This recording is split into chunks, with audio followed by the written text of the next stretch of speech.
Woo. Hey, let's go. Welcome back, everybody. Good to see you all here. Welcome to our first look at the full release of a game known as Homeseek. Let me just make sure if it's updated. Oh, yeah, they just dropped an update for it, too. Let's see here.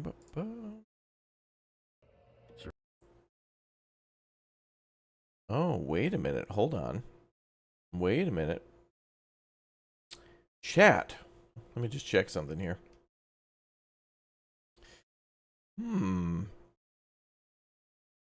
It looks like... I see. Okay, hold on. My game is updating right now to about 7 gigabytes here. If I go to the store page, it looks like we must have gotten early access to it, as this seems to come out on July 20th, 2023. So today is a day where they've granted us access to showcase the full game, but it comes out next week for everybody. So, yeah, while it's updating, let's take a look at the trailer then and see what it's like. But this should be, what we'll play will be the full, what maybe is the early access version, but I don't see anything about early access. In this desolate land. I don't see early access here. All right, let's watch the trailer. Survival in this desolate land. It's all about harsh choices. Hell yeah, it is, brother. By yourself, all you've got around you is desert. Choose to band together with others, and you've got life. Farming. Water. Civilization. But the more you have, the harder it is to keep things from falling apart. People will die, but it's up to you to make the best of it.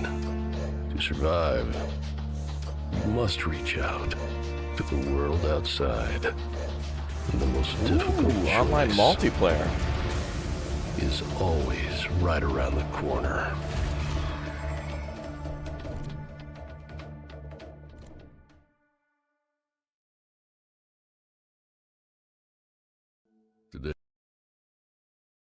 Today is June 6, 2101.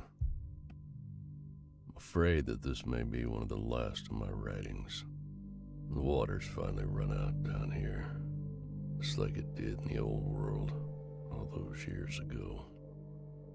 Others are finally prepping to leave, to emerge back into the world, because now they must go, perish from thirst.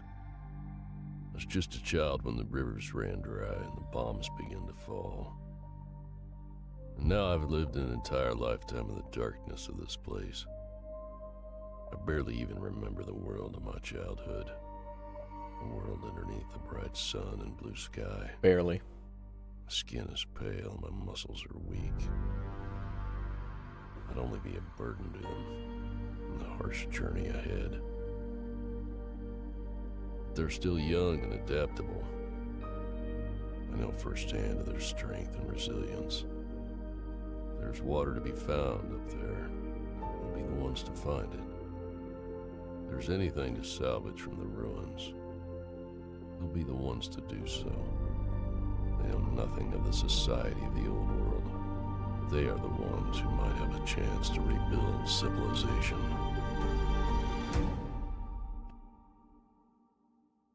Rebuild civilization? Oh, come on. Can't someone else do it? What's up, Mike? I see you from the dev team in chat. Yeah, so all right. So this will be releasing into full. It'll be a full release. No early access. Wow. So when this releases on the 20th, it'll have multiplayer, and it'll be fully released on the 20th. So we get a little early peek. We get early access at the full version of the game. That's cool. All right. Well, let's go ahead and get started. I also wanted to show you guys something cool they sent me in the mail.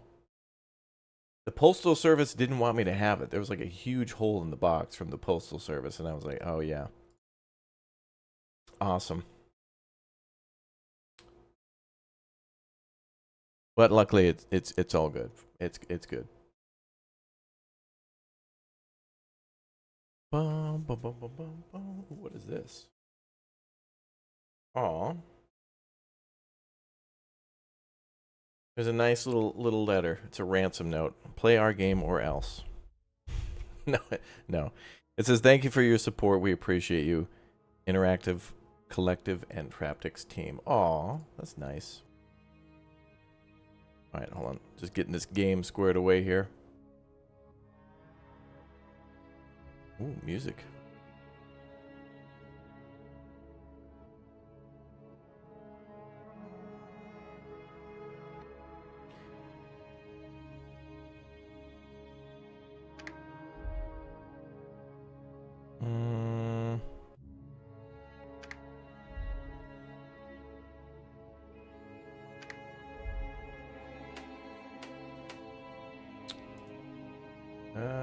OBS. Having trouble capturing this.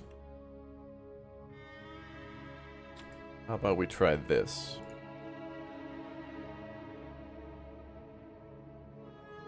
There we go. Cool. All right.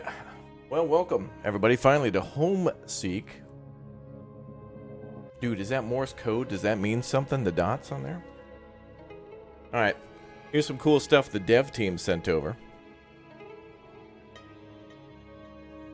That's that guy. On a nice little bag. A little swag bag. Very cool. Actually, I think this is one of the enemy factions. It's like a ram head or whatever. It's like one of the like the bandits. The jerks. Really nice art book they sent over too. Information on the story and the world of Homeseek. Full color too.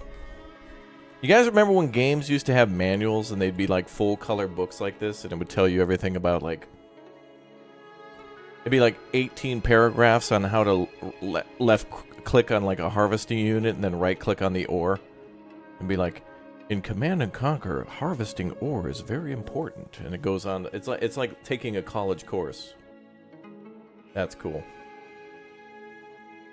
Very cool. Very nice.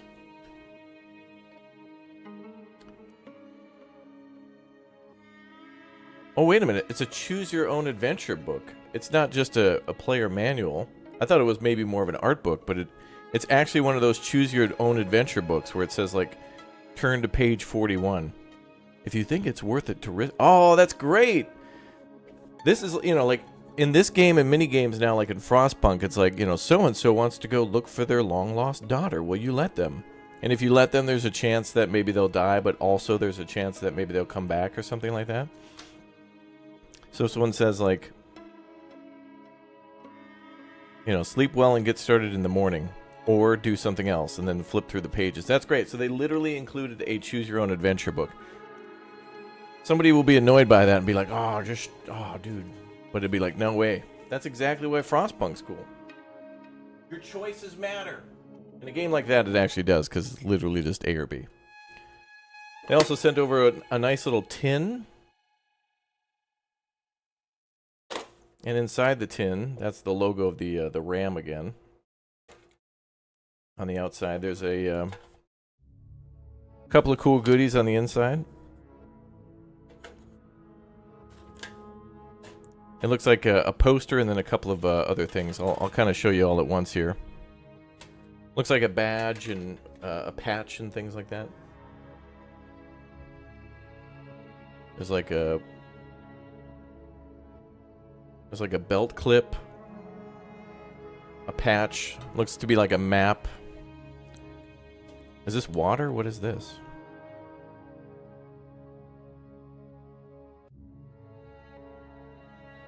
A drop of water is worth more than a sack of gold to a thirsty man.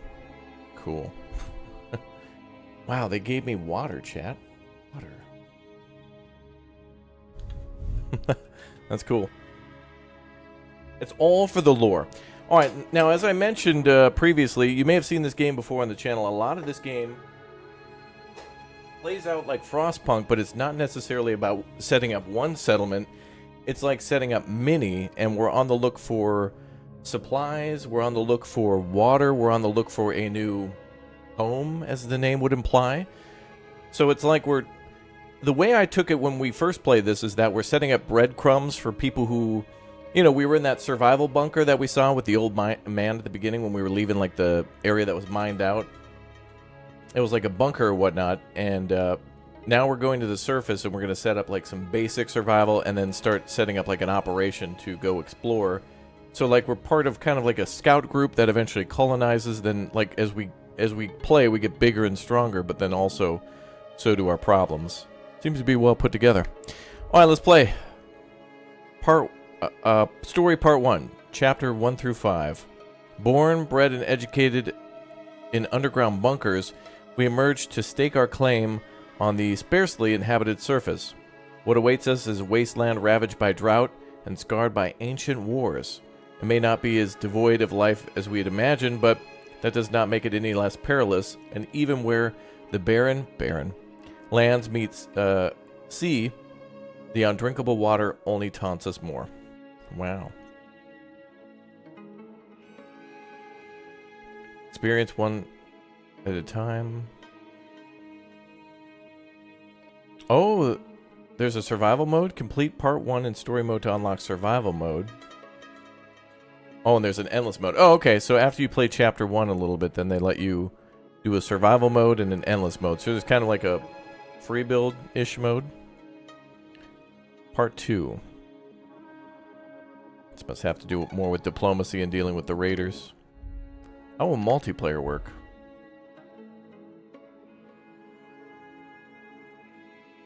Oh.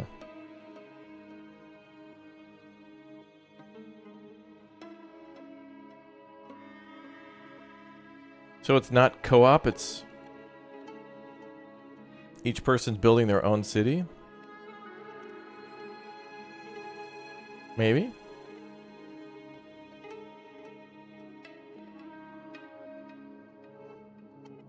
Feels a little bit like Civ.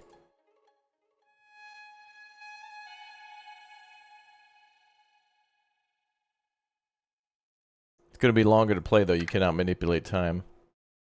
Oh, wow. You can play up to 4. Wow, 8 people can play this multiplayer? Oh, and you can go through the chapters.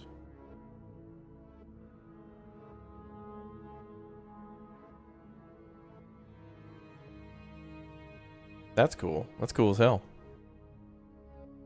It's a free-for-all now? Interesting. Does this game have Thunderdome for multiplayer? Yes. Well, 8 men enter, and Mini could probably leave, I suppose, if you all work together. All right, part 1. Let's do it. Chapter 1 of 5. Boop. Story, part 1, chapter 1. Thirst. The barrenness of the potential camp is almost enough to make us return to the bunker with our tails between our legs. But there are 2 shallow wells, and further investigation turns up some scraggly blueberry bush emotes in the chat and piles of scrap. It's exposed to the elements, but has the basics for us to make a go of it. Alright. Oh, what's the difference?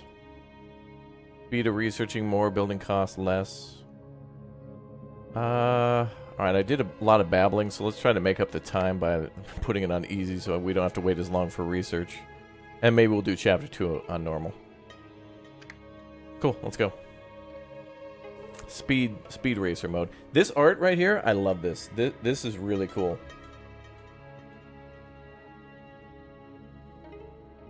I love the whole it's like, is that a robot? But it's like you see a facial mask, like eye coverage. And that's really cool. It kind of reminds me of Deserts of Karak, how some of the characters looked in that. Today is June 6, 2101. I'm afraid that this may be one of the last of my writings. The water's finally run out down here, just like it did in the old world all those years ago.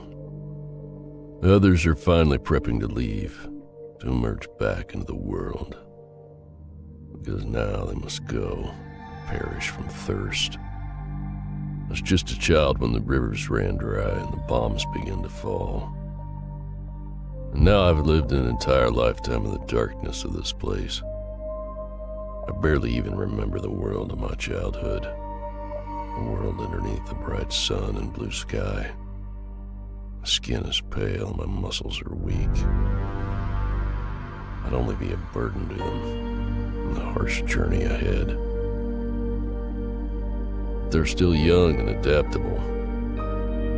I know firsthand of their strength and resilience. If there's water to be found up there, they'll be the ones to find it. If there's anything to salvage from the ruins, they'll be the ones to do so. They know nothing of the society of the old world. They are the ones who might have a chance to rebuild civilization.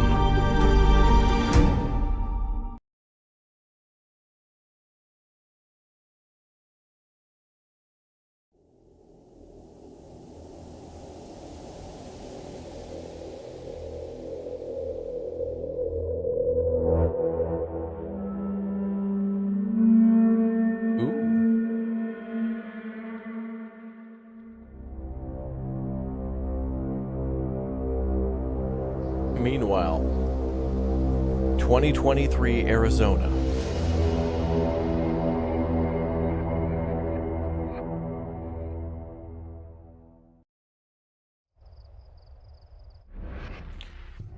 A new beginning.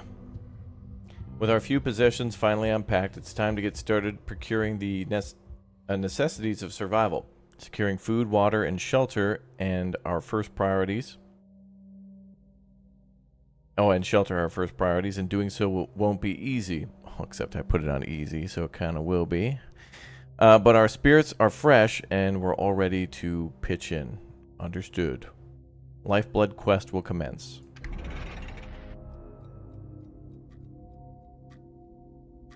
Community is desperate for a new source of drinking water. We need to build a contraption that will allow us to access water at the bottom of our makeshift wells. To make matters worse, our prepackaged rations are gone. We'll have to risk consuming whatever we can forage, including Arby's. God, that's horrible. Build a water extractor, water storage, and connect them. Build a food storage near a berry bush and connect with chat. Okay.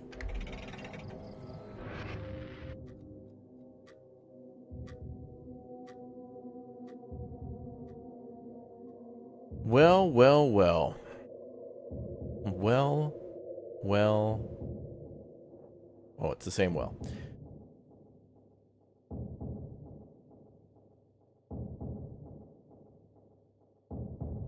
These are your resources. Water has 4 different states. Later in the game, you'll be able to convert water from one type to the others. Yeah. Salty water, contaminated, poor, and clean. Both food and water are needed by citizens to stay content. Scrap is the main material for construction of buildings. These are your available citizens and total citizens. This is the hour of the day you can manipulate time using these buttons.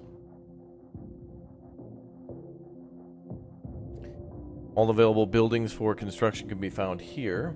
Oh, alright, I'll scoot over.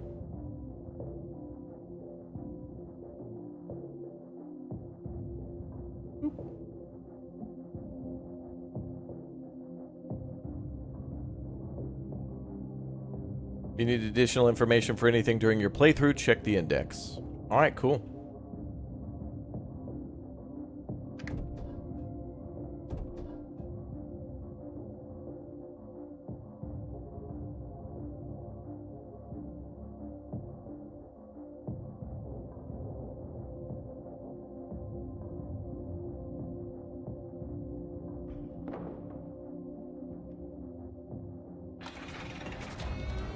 Little water extractor, water storage, and connect them.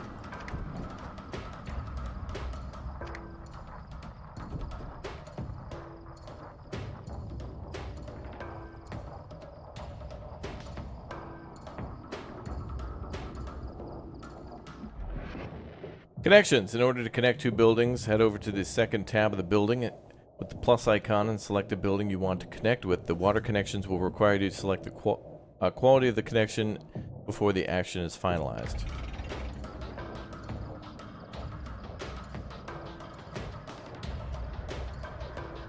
Build a food storage.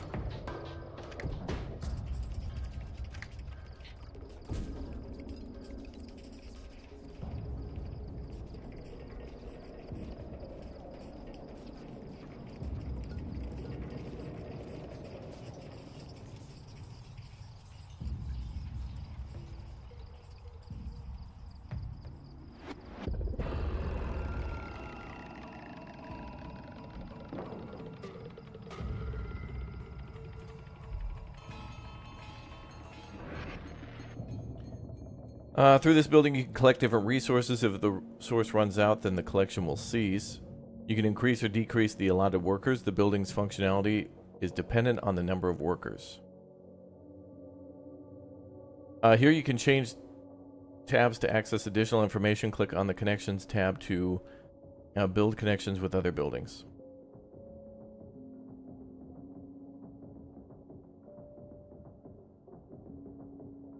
We have to have a minimum of 2 workers.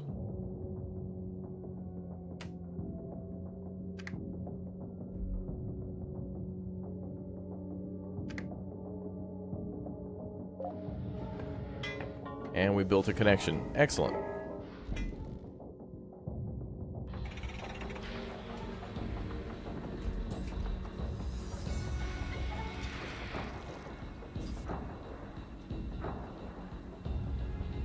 The bush says 0. That's how many workers are at the source.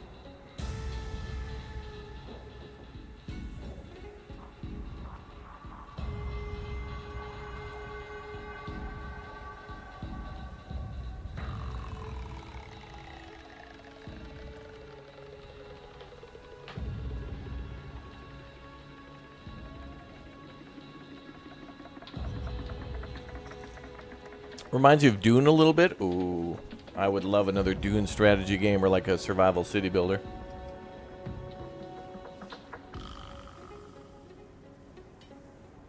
Alright, so we're gathering contaminated water, and now we're building a food storage near a berry bush.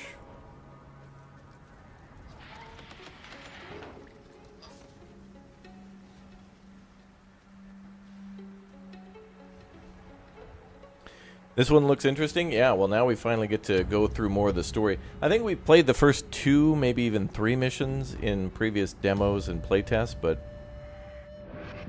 this building can distribute resources for consumption. This building can store resources. Connections with appropriate buildings are required for the storage to function properly.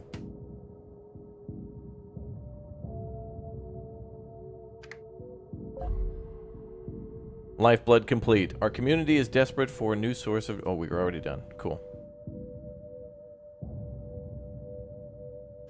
That was the briefing from before. Daily needs. 1 day time limit. We must secure enough resources for everyone, add workers to the water extractor, and connected blueberry bushes in order to do so. Keep in mind each citizen needs 50 food and 50 water every day. You also need more scrap, so make sure you assign some workers in a scrap pile too. Okay, so they want us to store food, water, and scrap.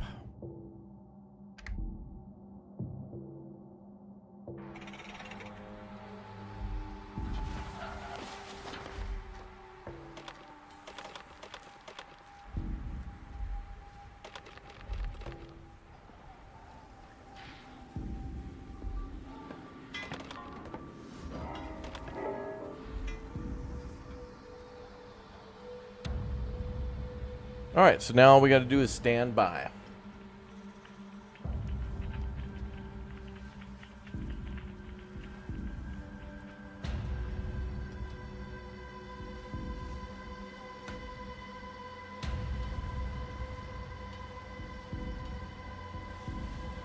Yeah, I saw the new Dune. I'm looking forward to the second one as well.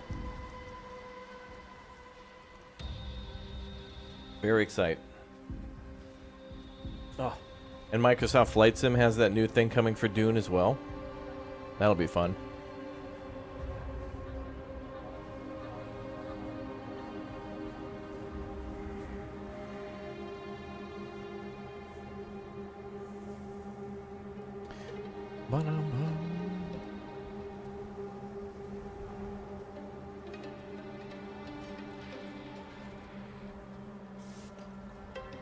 We got a ways to go. Ooh, the clouds passing over. Classy.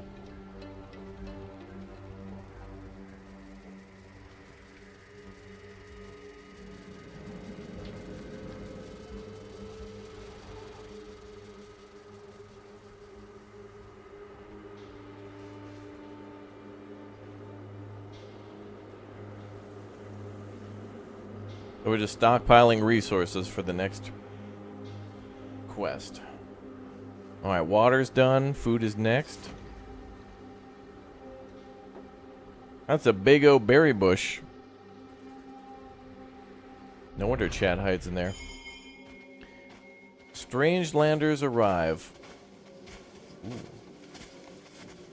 A group of strange wastelanders arrive at the doorstep, apparently desiring to join our community.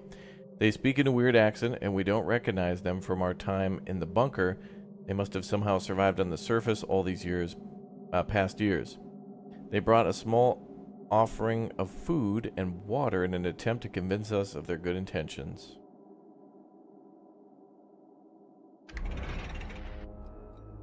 Overcrowding.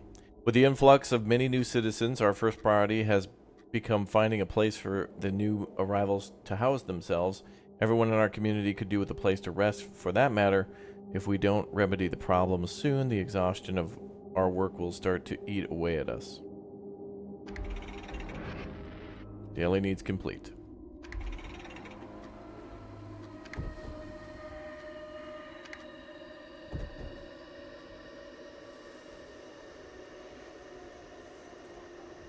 Alright, let's build some houses.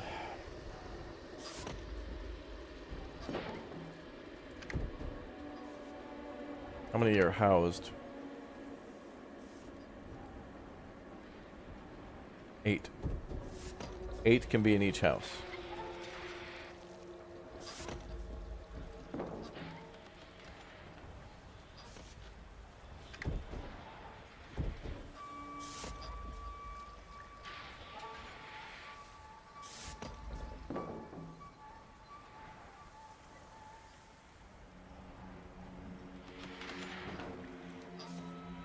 They want us to build triple houses. That's 3, chat.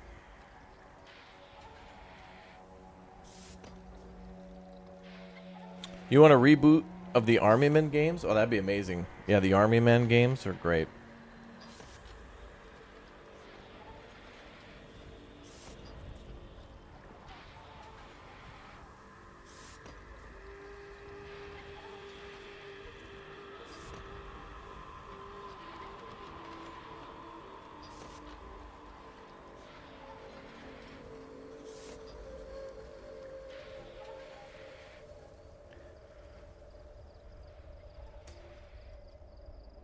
Yeah, I know we can also build like a government building for them where we can make like laws and policies. I forget what it's called, but we can build it eventually.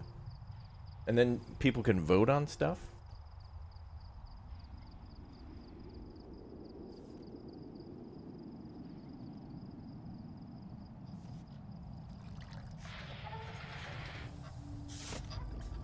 So we have until that is empty, I think, to complete that.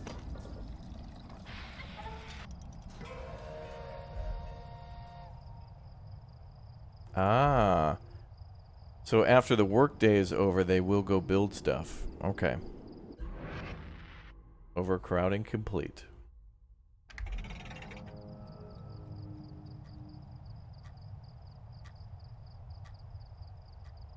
We have 3 very sick citizens and 1 exhausted.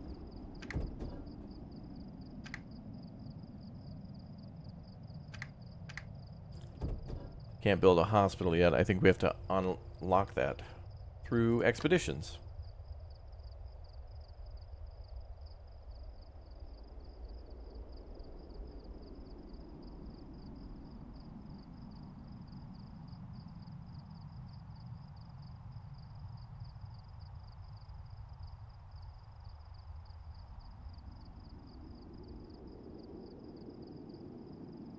When nighttime's all peaceful.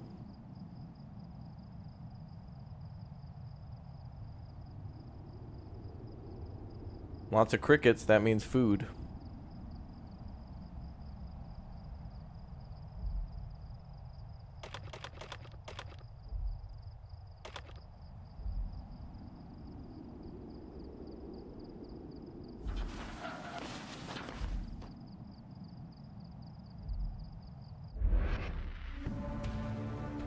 Health concerns. The poisons of the old world saturate our food and water, making the simple act of eating and drinking exact a toll on our health. Certainly no coincidence that an epidemic of intermediate sickness has surged throughout the community since we began foraging our food instead of relying on our bunker's sterile prepackaged rations. We need to find a way to combat these health concerns. Find a way to cure the symptoms. Wasteland medicine. Illness and injury lie in wait around every corner in this unforgiving place. Even our food and water make us sick just by consuming them. Until we find a way to make our community safer, we need to be able to treat unhealthy citizens.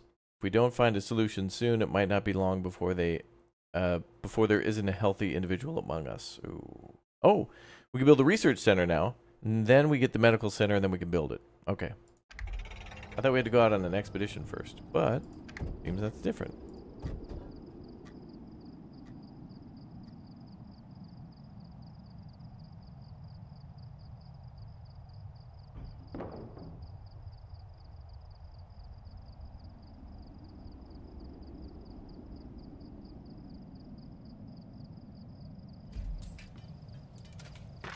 Okay, that'll be done soon.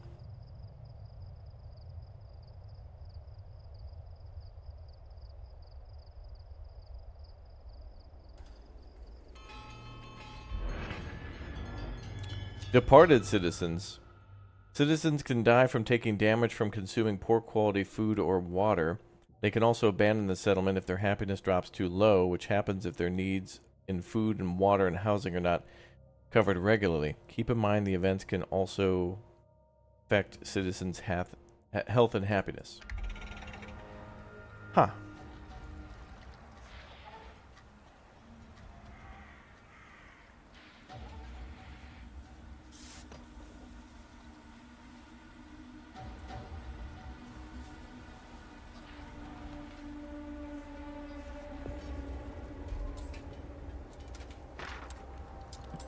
Okay, so now we got 11 people building.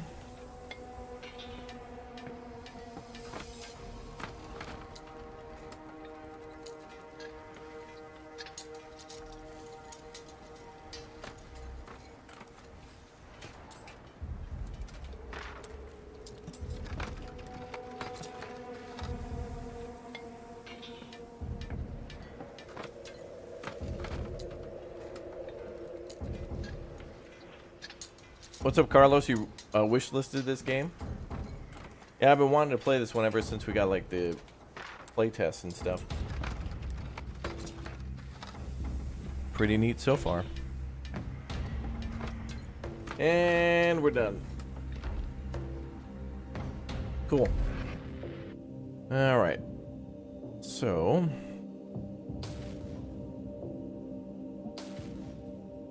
we can research collection and conversion, storage and distribution, quality of life, progress and growth.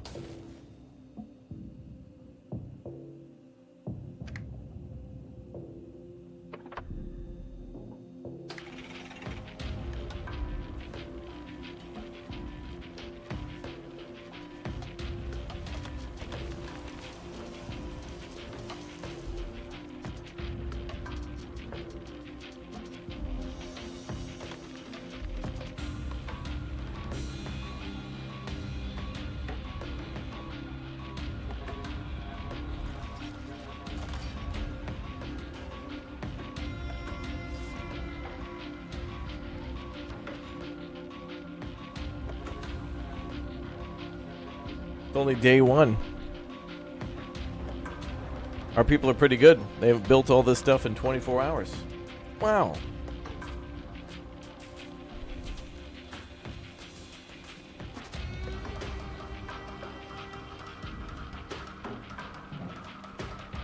Is there a way to see research on the screen?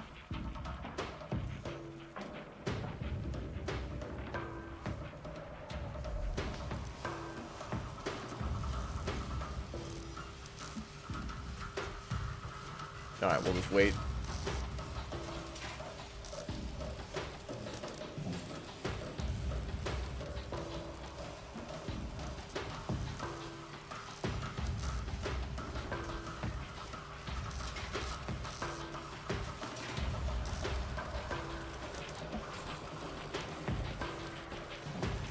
Alright, job done.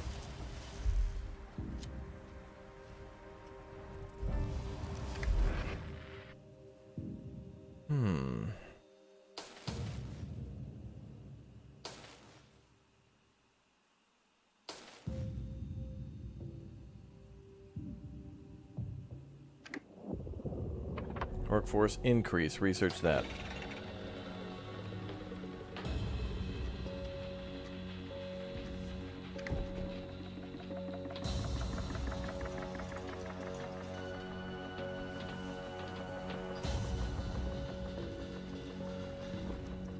Alright, we need a little more scrap.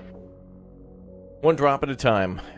It seems our common knowledge in community that the water we extract from the wells is filthy and contaminated with toxins. While most of us keep the murky water down, others are prone to vomiting after just a few sips. We could all benefit from access to a small supply of slightly cleaner water.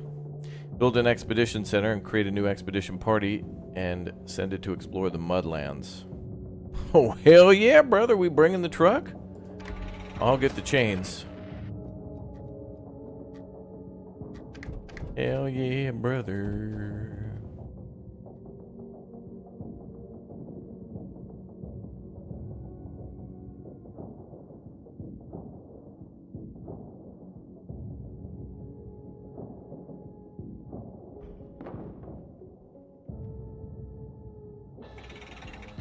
And now we gotta build an expedition center.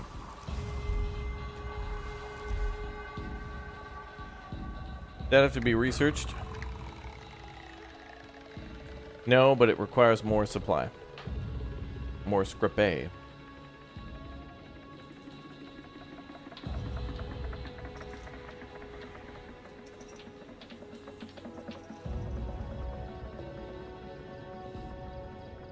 Are there any roads in this game? Roads? Where we're going, we don't need roads.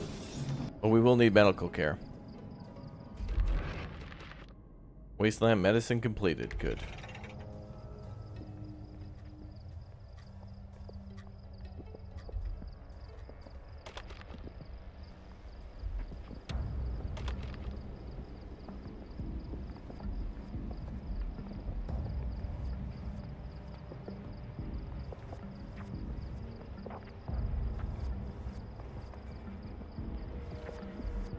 Oh, that wasn't even connected. Right. But I don't want that attached anymore.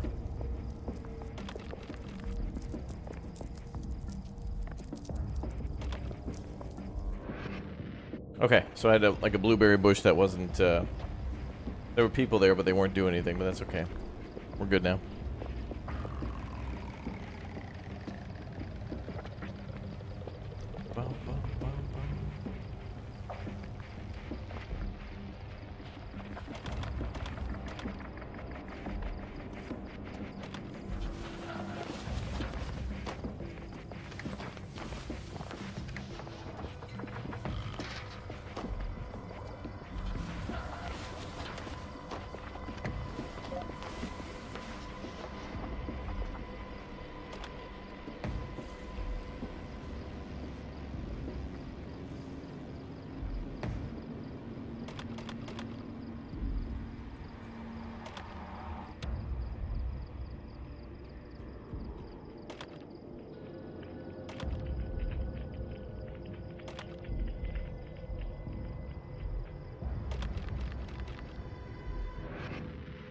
There we go.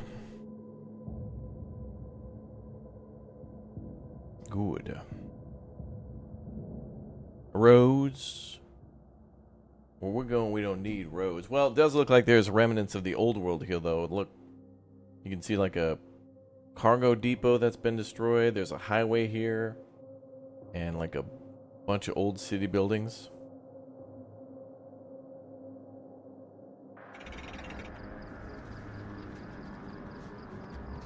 That's pretty cool.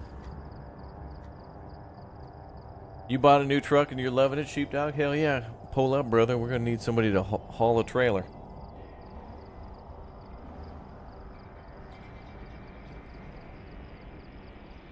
Another water extractor? I think it's a little too early for that. We only got 23 people in the city. We would need 2 people to operate that. This game has minimums to operating buildings. We need, like, sometimes just 1, sometimes 2 or more. But we're treating the sick right now, which is good.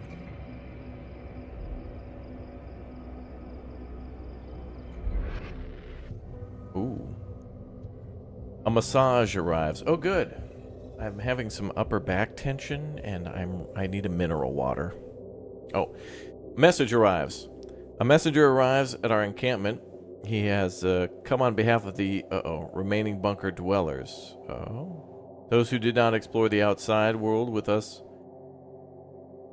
When supplies began to run low, he tells us that starvation was enough to convince even the most stubborn to venture out into the surface, and that they've already begun migrating in our direction. Oh. Well, come on board, brother. Join us. We'll get you some houses, but I guess we got no materials.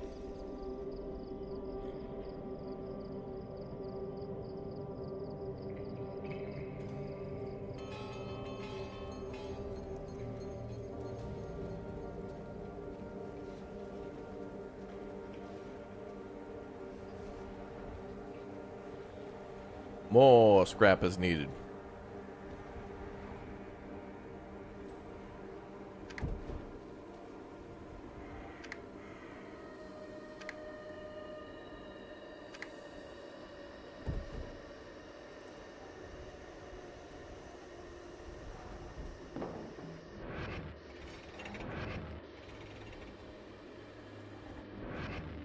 We need people to build during the day.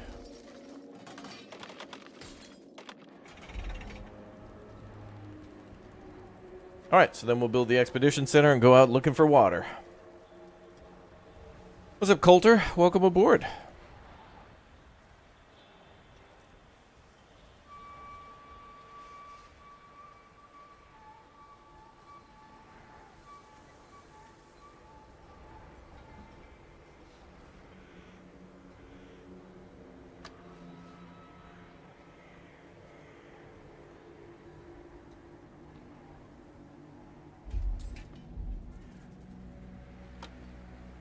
And job done.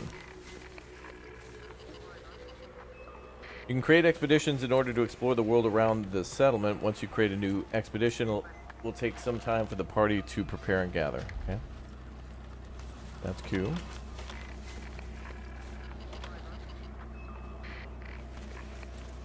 Through expeditions, you can explore the wasteland. Expedition parties will leave the settlement until they can complete the expedition. The larger the expedition party, the faster they explore.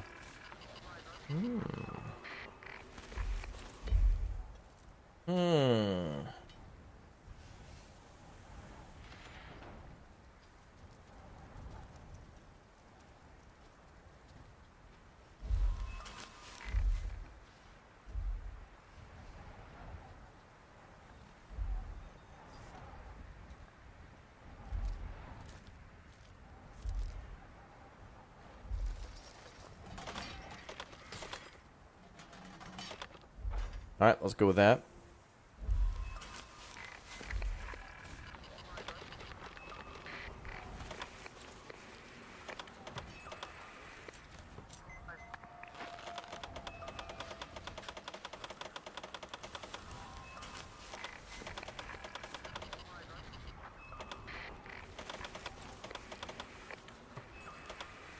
Let's bring 1,000 water.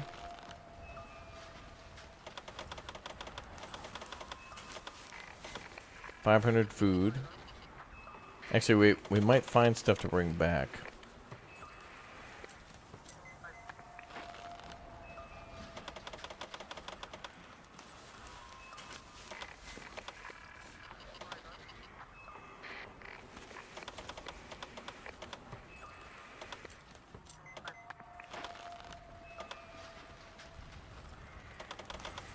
Can we just type in a random number? Let's do 500.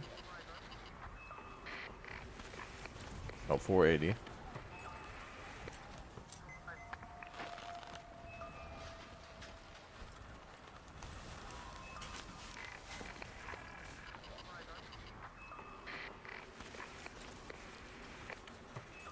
Only have 2 days worth of water? No way.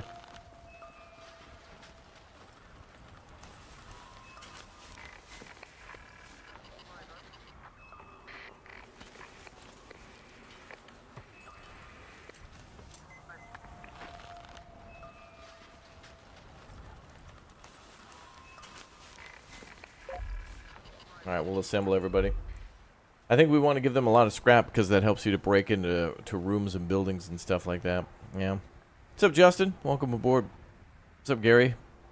Films I'm looking forward to? Well, just Dune for this year. I guess gets me in the mood for Homeseek.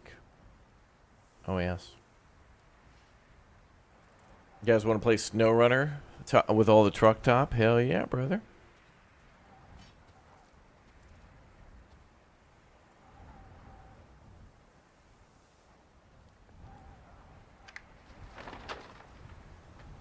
The Mudlands, 13 hours. Oh, okay, so 2 days should be more than enough.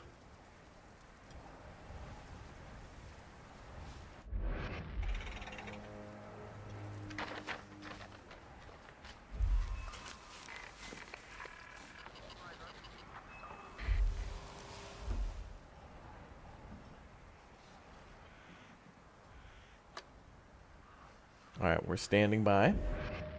Sending expeditions. Once a party is ready, you can simply click on it and right-click on the location you want to send them to. Once they're there, you'll be required to make a couple of decisions. In order for them to complete that area, be sure to check on the status and resources while outside the settlement. Oh boy. Are they going to die?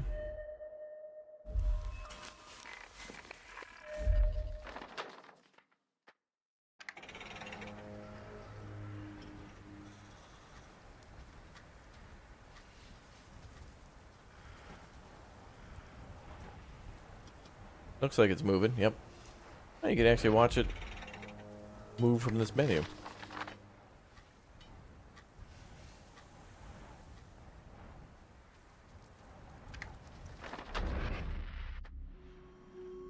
The storm, oh god, bears down.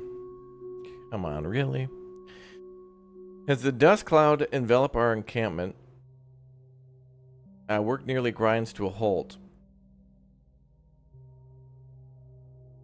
Fortunately, those with shelter can ride out the worst of the storm in their makeshift lodgings, but pity anyone trapped outside as the storm rages on.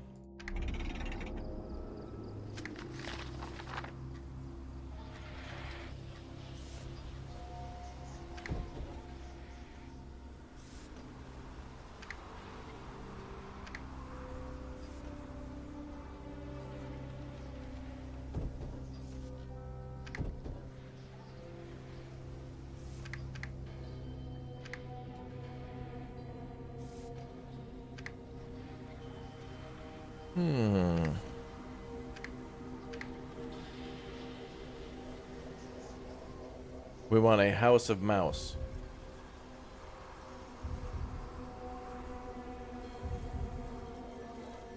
Boom, boom.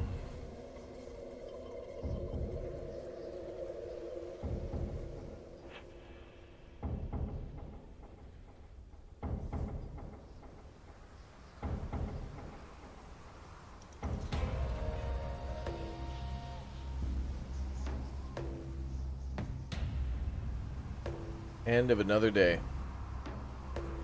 We need 280 for another house.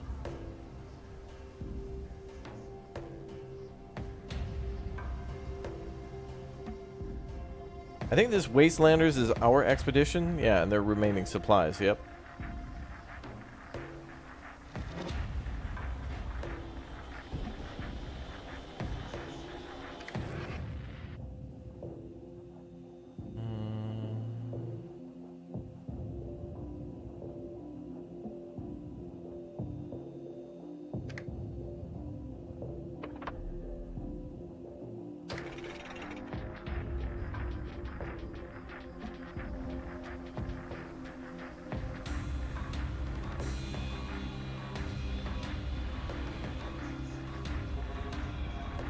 Alright.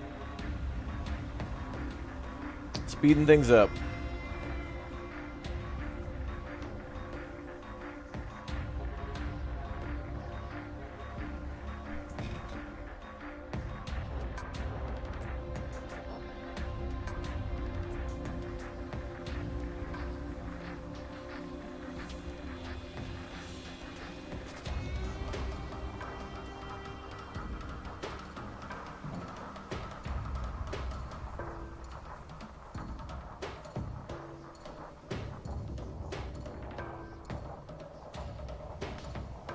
Standing by.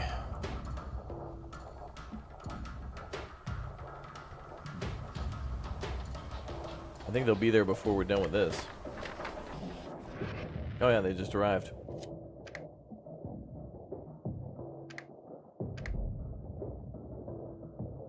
Oh boy. Mudlands. Long ago, fresh, clean water was so abundant that the idea could be gone, that it could be gone one day was simply inconceivable. Now the whole world is dusty and barren, and all the places that might have once been wet are as dry as bone. Oh. Day 3. Cracked earth and sand give way to viscous mud as we near the wetlands, making our journey all the more arduous. Before we see any water at all, though, we come across a small old ship completely beached, lying on its side in the dry earth. None of us have any idea how it could have gotten there. Well, I'll give you an idea. Water. Check inside.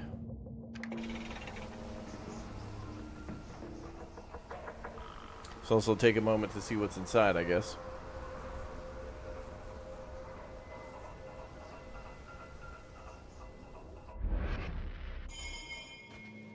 Survivors arrive. Finally, the other survivors from the old bunker arrive. Weary from their journey, but glad to find some semblance of respite. And we welcome them with friendly faces, and open arms, but we worry inwardly that our community is growing too large to support itself. Plus 16 people, that's a lot of people.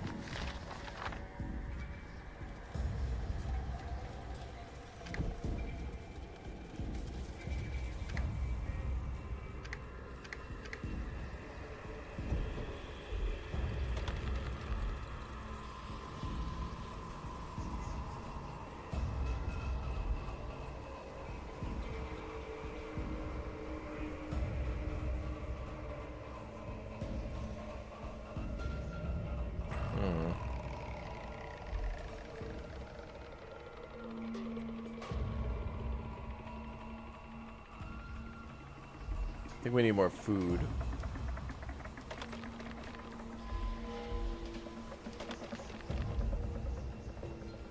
Remember berries.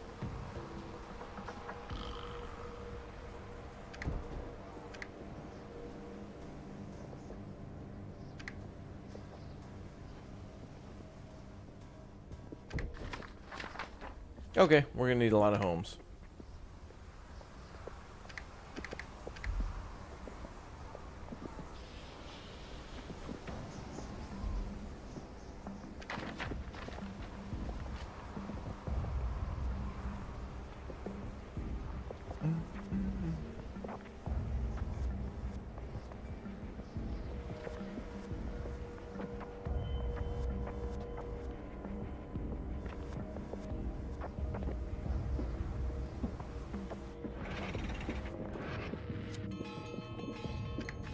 Ah, the expedition completed.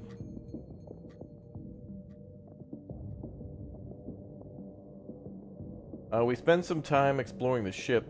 The ship's rusty engine block has some parts that seem like they could be salvaged as scrap, plus 500. Nice. Exploring deeper into the wetlands, a single figure soon appears over the horizon coming towards us. It walks on stilts through the mud. Oh, that's a Mad Max riff.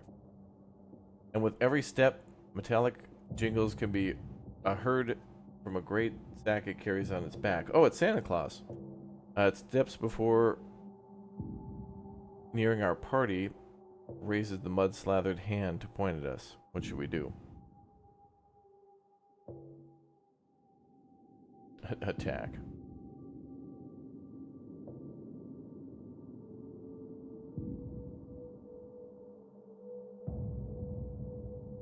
Give him some food.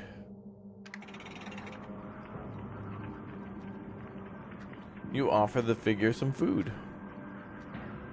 Alright, let's see what happens.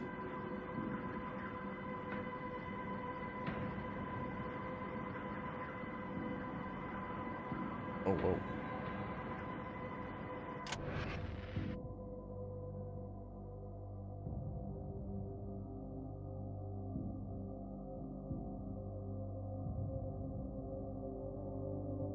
After hours of trudging, we finally reached the center of the wetlands, a tiny pond lined with some thin reeds. The only water we've seen for miles.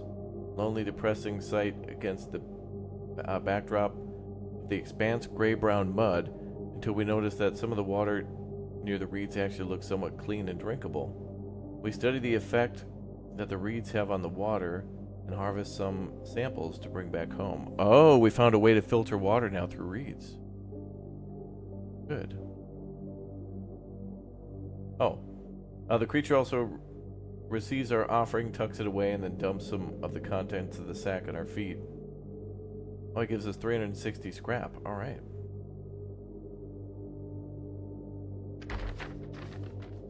Cool.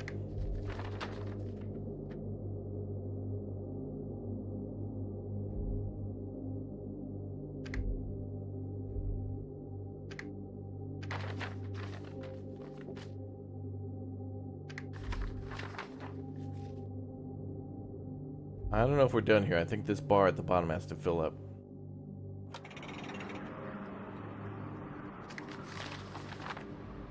I also think we get to use the scrap right away, or do we have to bring it back? Looks like we have to bring it back.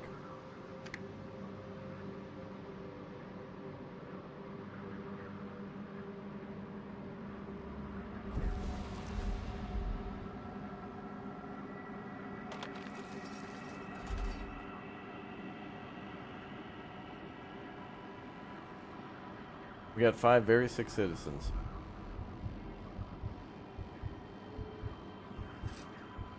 We can accommodate 4. Oh boy.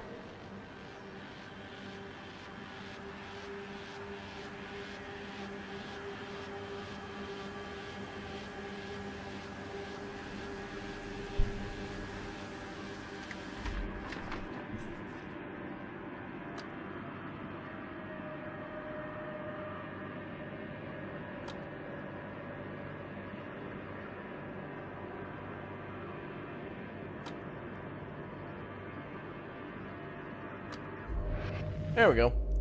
1 drop at a time complete. Oh, there's a campus nearby.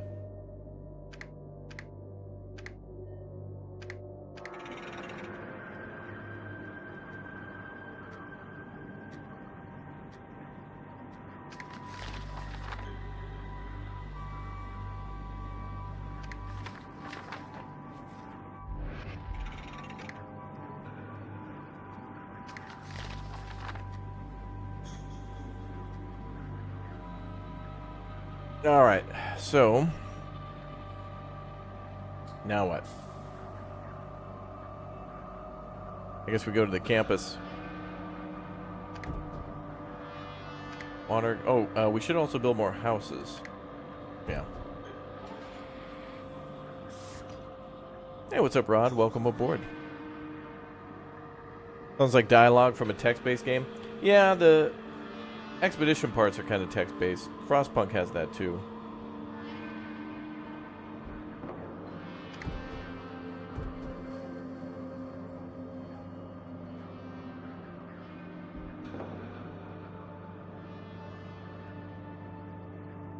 Alright, we're going to build a couple more homes and see how that goes. Gonna swing by the Home Depot.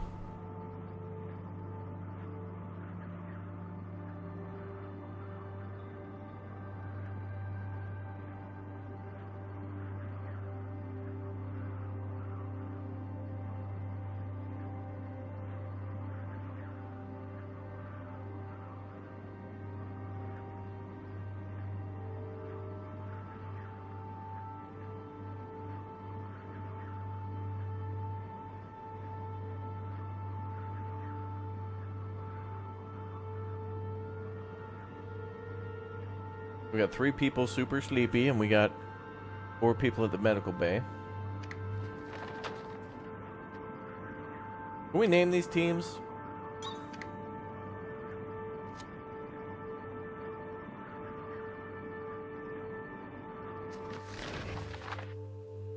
Oh good, we completed the upgraded medical center. Permanently increases healing rate. Excellent.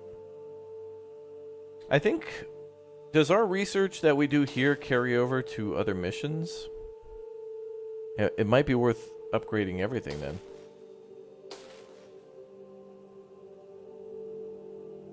Converts contaminated water to pure water. Oh, that would help us to stop getting sick so much. Let's do that. Then we'll be able to filter the water through the reeds like what we just learned. Nice.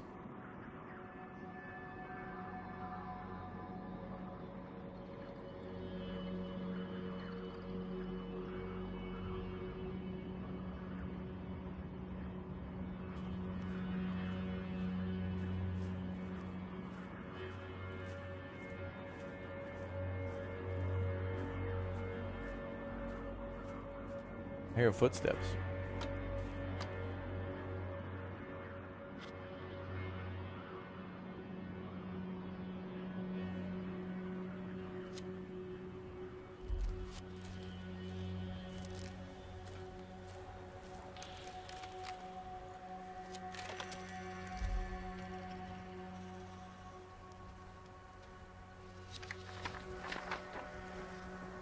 Okay, they're almost there.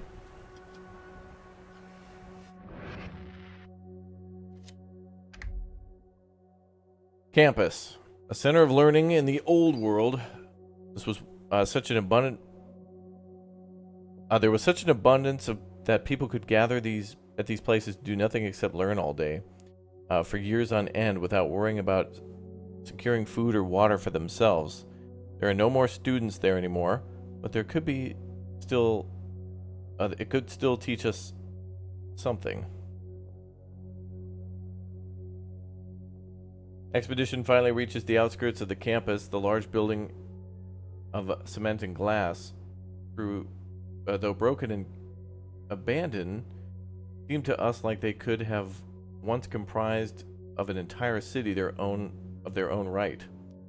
We first came across a large hall that had been recently barricaded shut. After banging on the door, a voice from inside yells back, "Who's there?" Ooh, somebody's inside.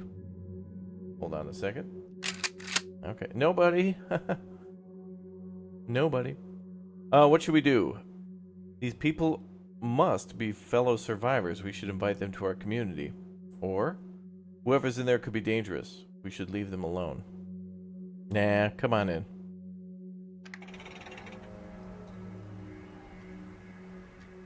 We don't have any water, but we do have Michelob Ultra. And knowing college students, they'll love this other alternative water source.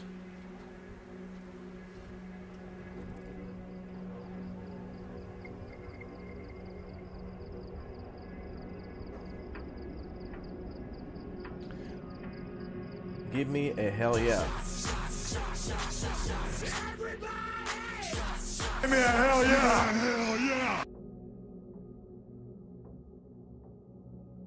Oh.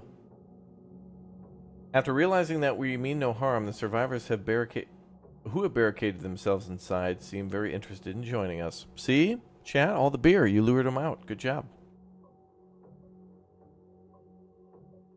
Let's see. We came across a small grouping of buildings. A cursory pass through some yields nothing of value other than scraps of faded paper. Yeah, you'll find a lot of papers at a college. One partially collapsed structure, though, with a sign on it reading chemical engineering, seems as if it might have some salvageable scrap among its rubble. What should we do? I would say... Yo!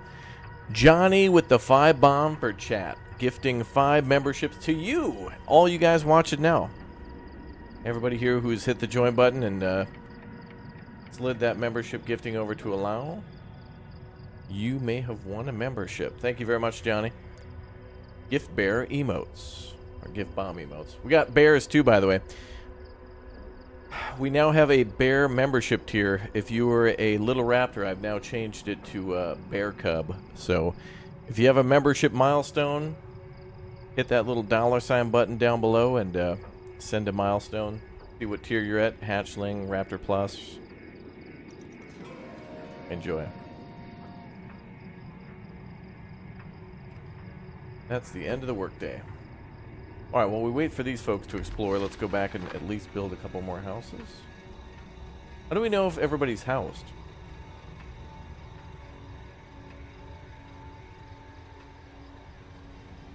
Oh, maybe exhausted means that 3 people aren't... Well, alright.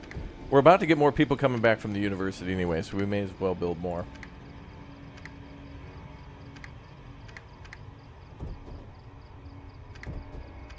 Not food storage.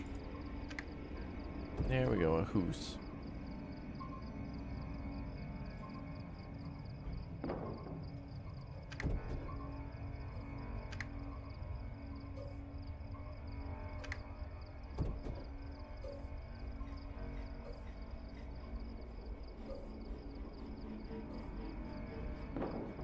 Alright, all good to go. Yo, Aaron! Thank you very much for the 11 months as a bear cub. Woohoo, I'm a cub. Welcome to the club, cub.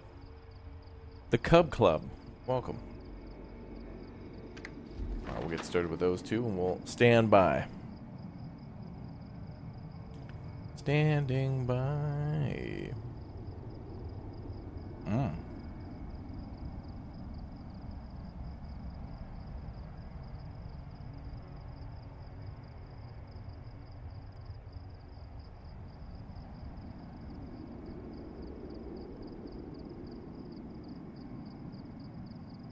Well.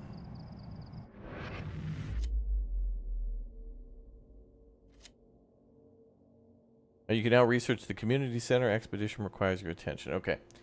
Let's see.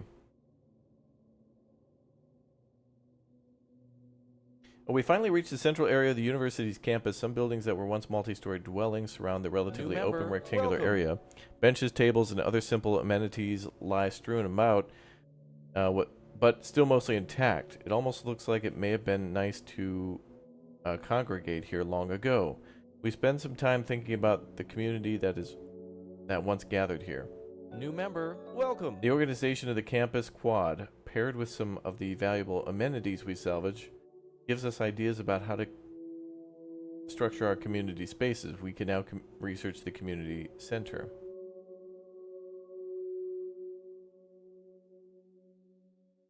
We spend some time taking apart the salvage. We gain some scrap through the wreck. Some of us feel a little sick after breathing in some odd-smelling fumes emanating from the rubble. Uh-oh, somebody became sick from that. Let's bring you guys home.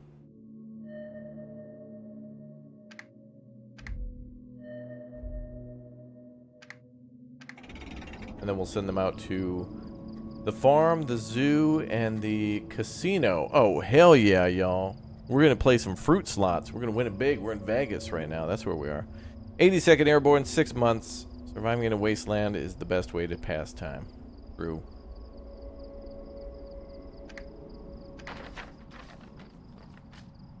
Alright, we'll send them home.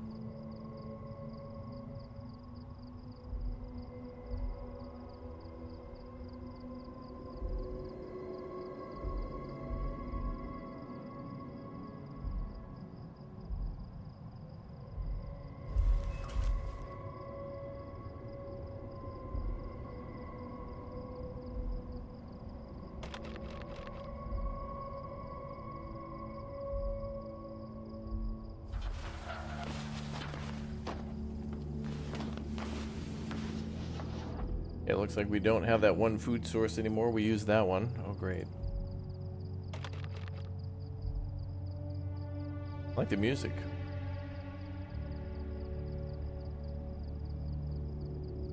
Alright, these folks will be here in 9 hours.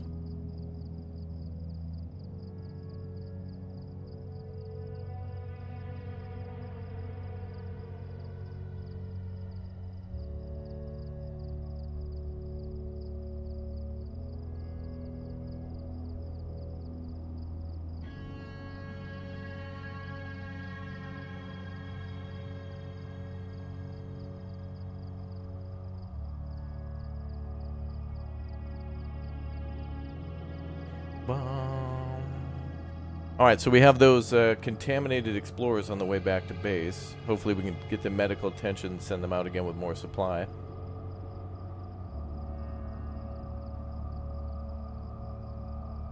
And we might want to build another food thingy.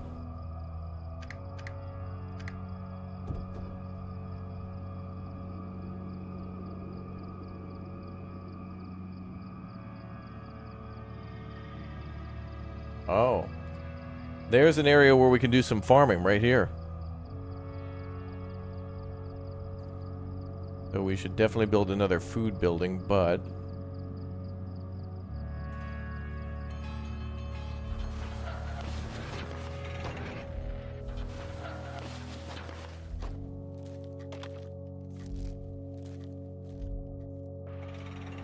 we're gonna need to gather some more food before we go out on another expedition.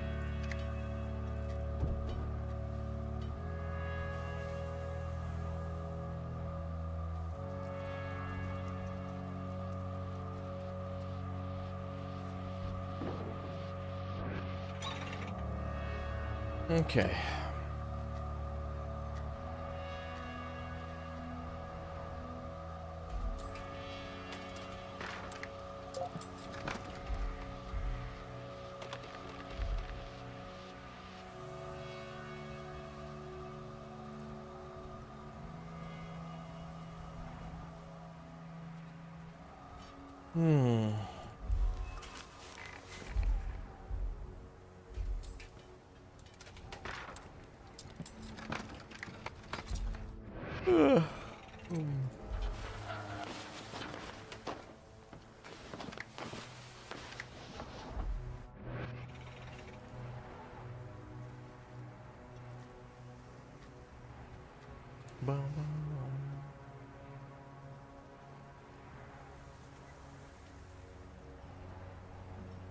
Okay, cool.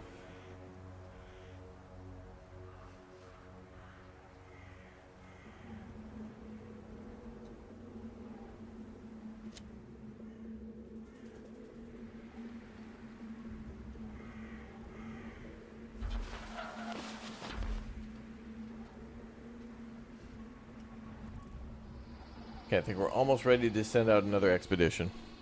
Stand by.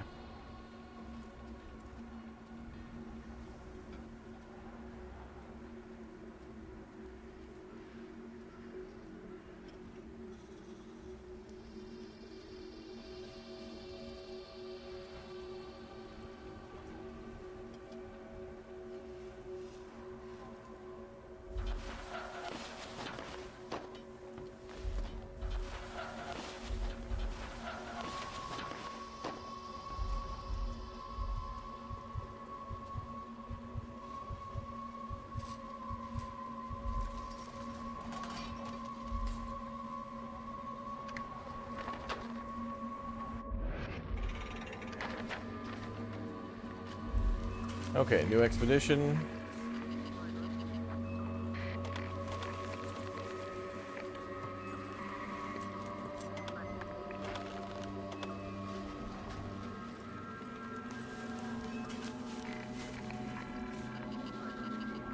Wait a minute.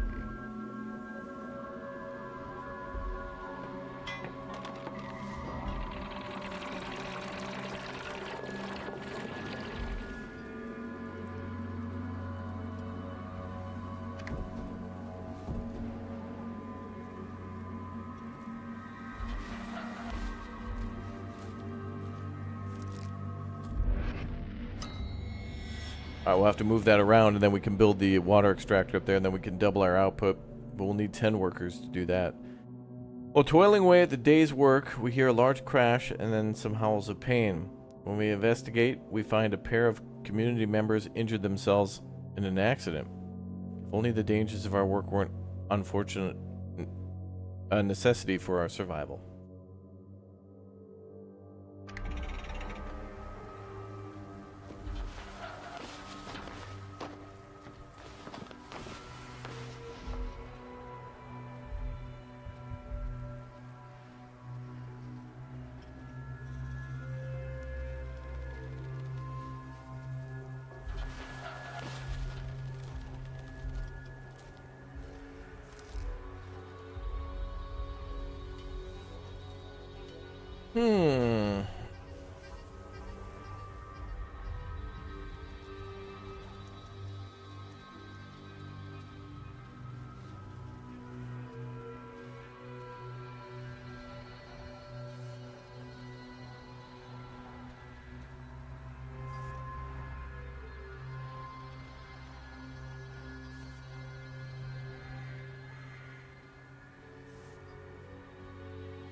All right, expedition.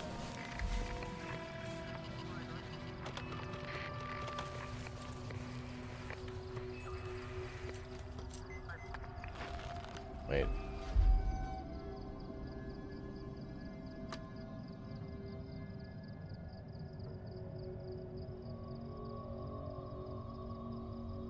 I want the water to be a lot higher.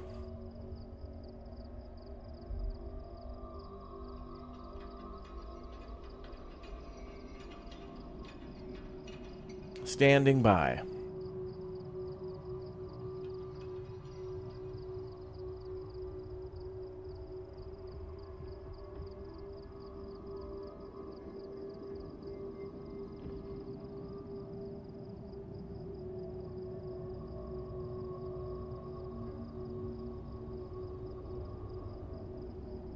How about the wetlands bar and grill?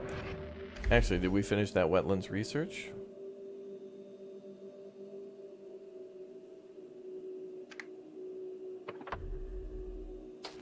Well, we need to produce more water in general.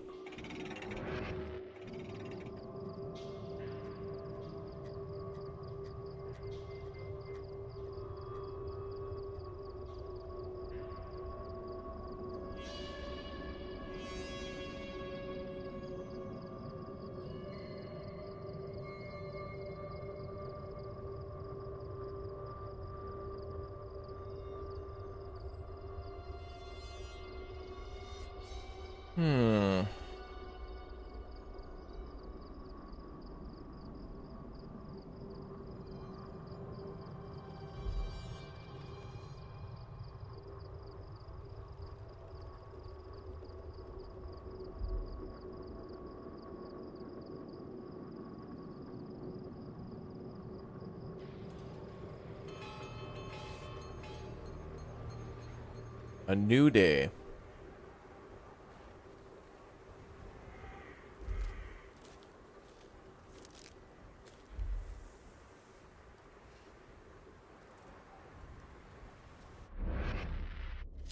Uh-oh. Accounting. They're turning up the heat. Now the sun's heat is becoming unbearable and our unprotected water reserves are evaporating before our eyes. The sights of invaluable water vanishing quickly prompts us to take inventory at our remaining sources. Our community comes to a grim conclusion. Even without the effects of the heat wave, our water is quickly running out. Our time here has suddenly become very limited. We need to think of solutions to these problems and fast.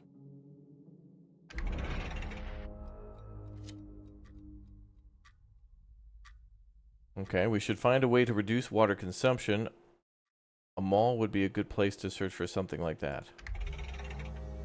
Ah, so that's where we must do our next.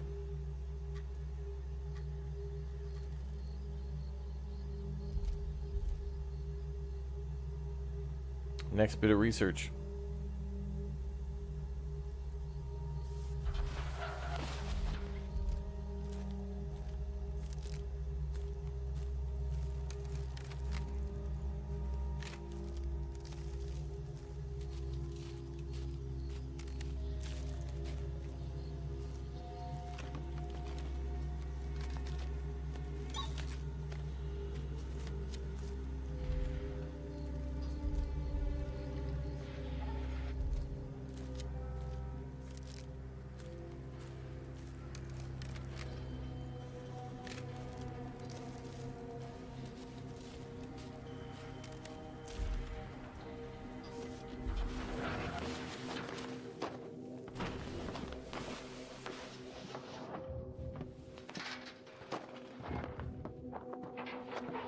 I hope it doesn't destroy the food.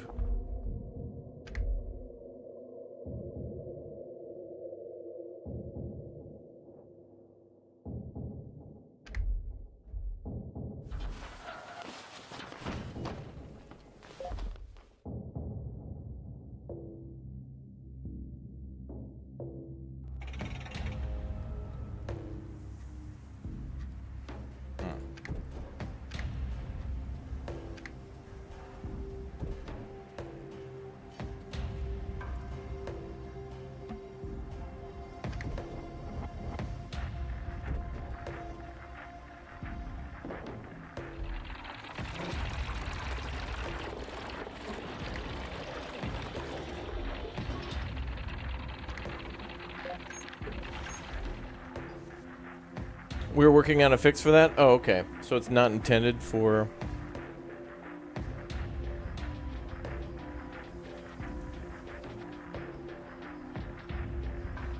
for food to not be moved?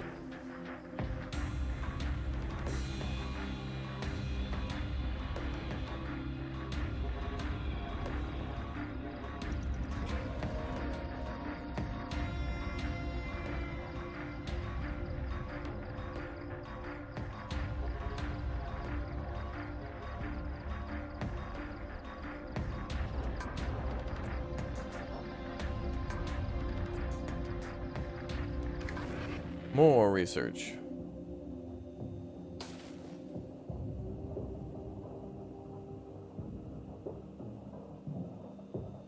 Storage capacity.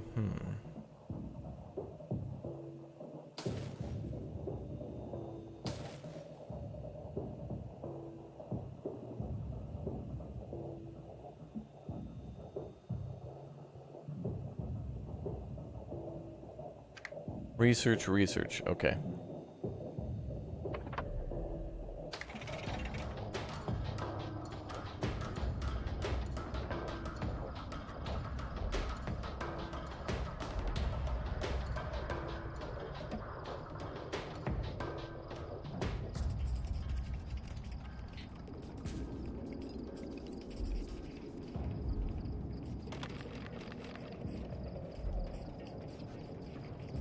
Good.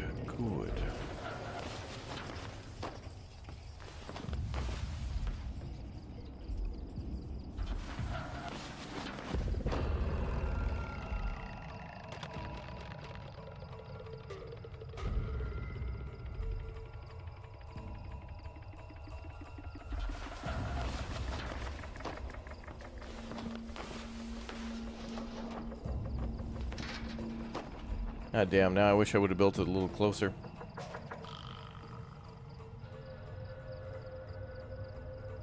We need water.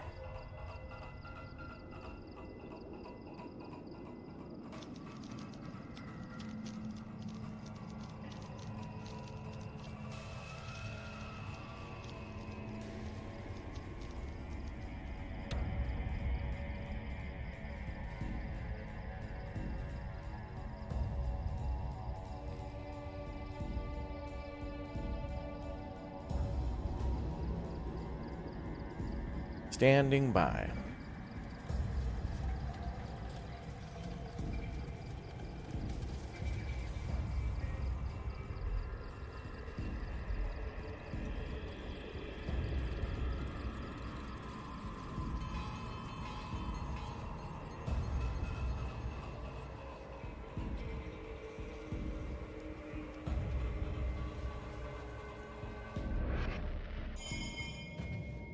Refugees arrive. Ooh.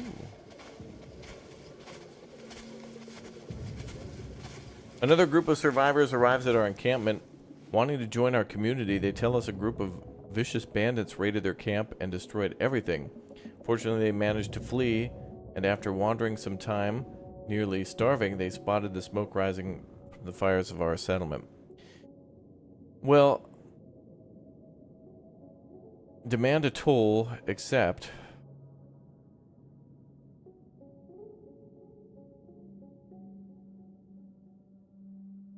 Oh. So either you tell them no and steal stuff, or tell them yes.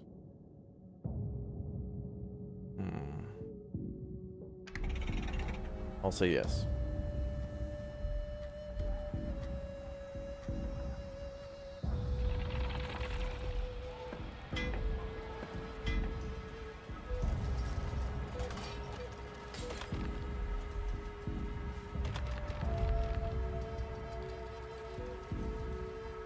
You just added this game to your wish list? Cool.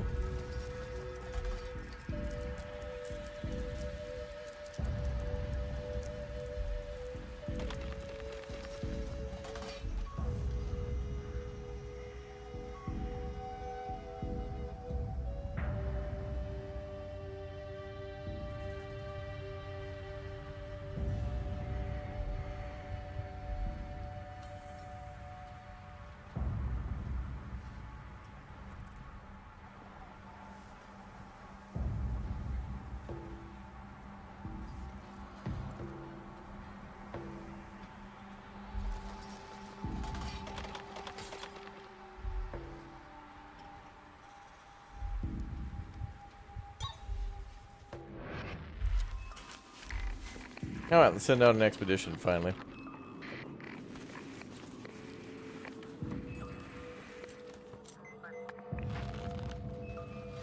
We like never have enough of anything.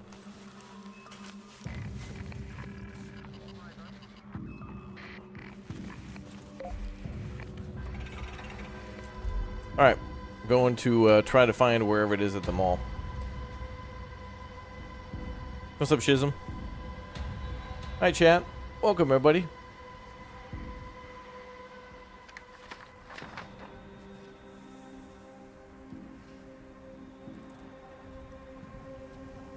I guess we gotta find them all.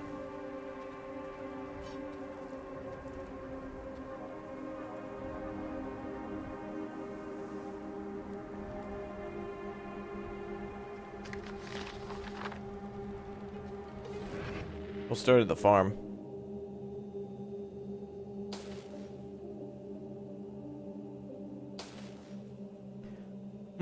Water for storage, food storage. No, no.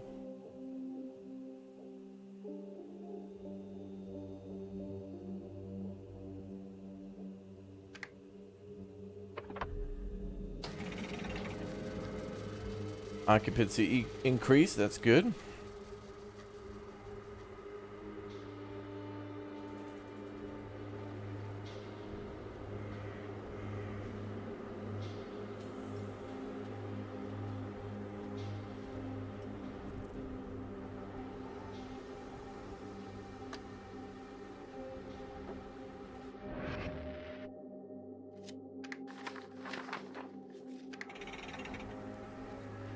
Alright, we'll make way to the old farm.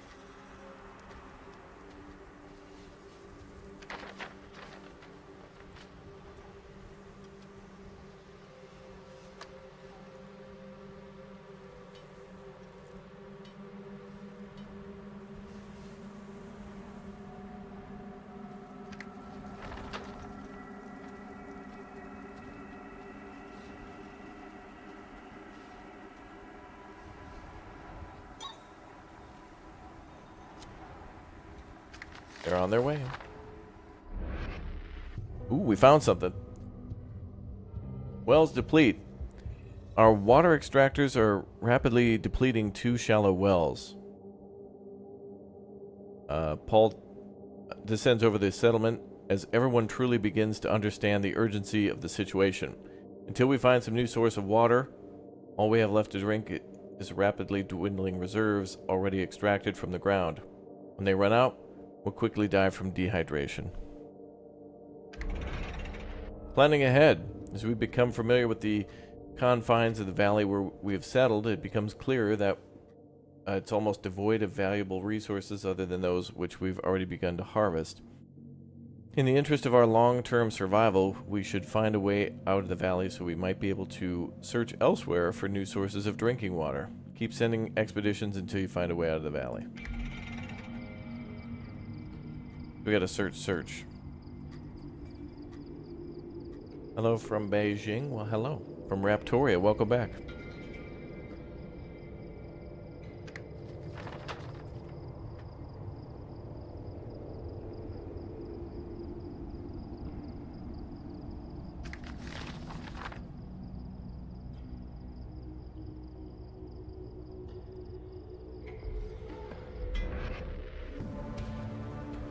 Despair.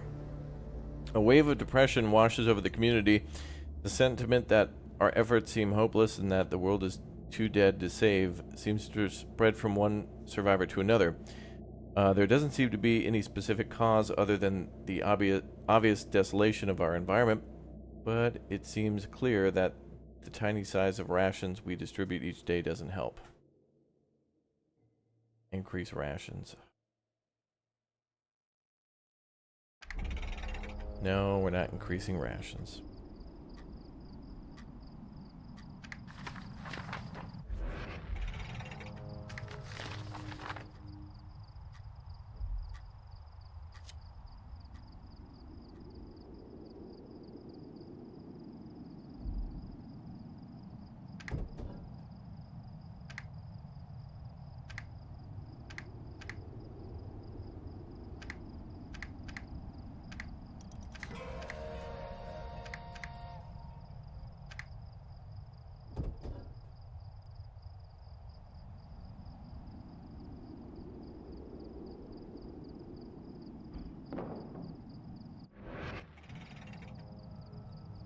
That'll do. Skimming. We're down to our final food pile. If the situation is not handled soon, we'll starve. Things will escalate when someone is caught stealing supplies. Things escalate when somebody's caught stealing supplies. We'll search the man's bed and find he's been storing nuts under his mattress. He's weak, but an example must be made to prevent this sort of thing from happening again.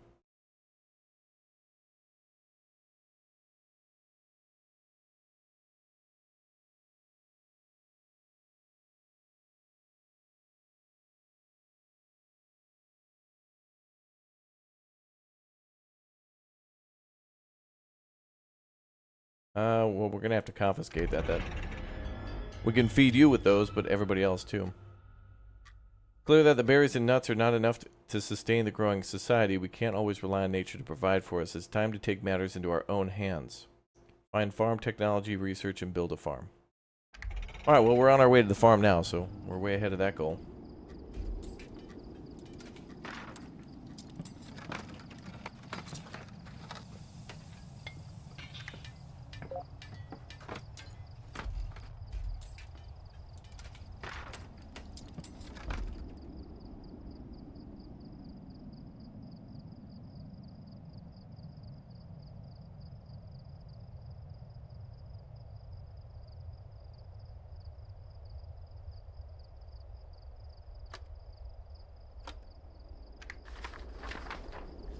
Oh, they're almost to the farm. Yeah, I don't know what Kevin Costner would do in this situation, but yeah.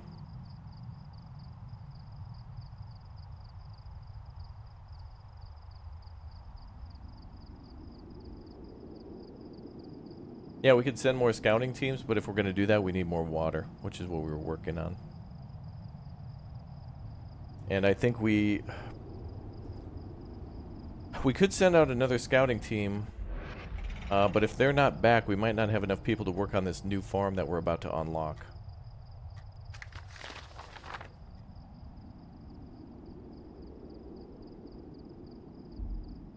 Let's make sure we got everything handled here.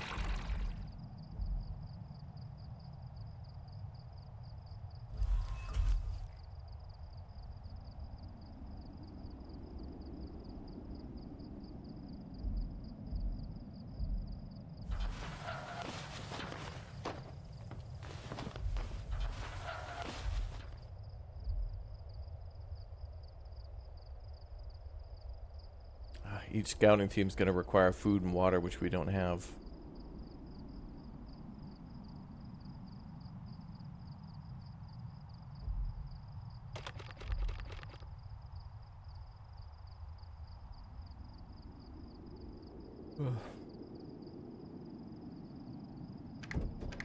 Alright, well, back to the world map.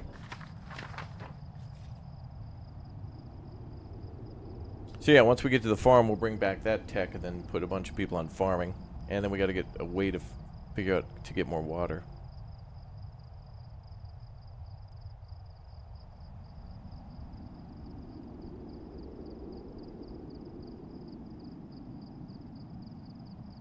Almost there.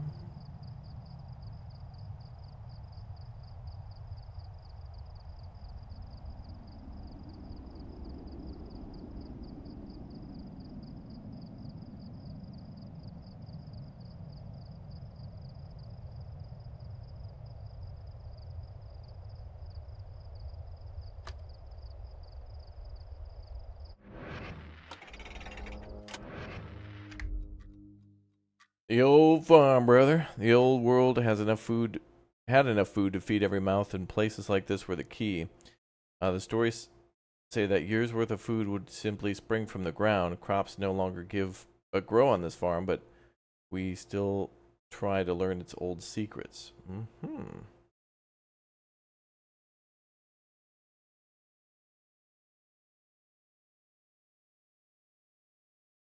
Double the rations.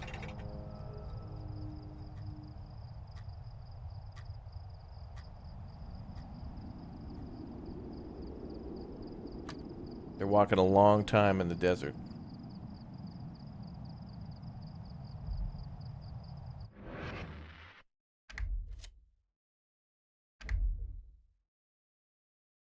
The story said soil would be moist and fertile here, but the ground is cracked, dry, and covered in dust and sand for miles in every direction.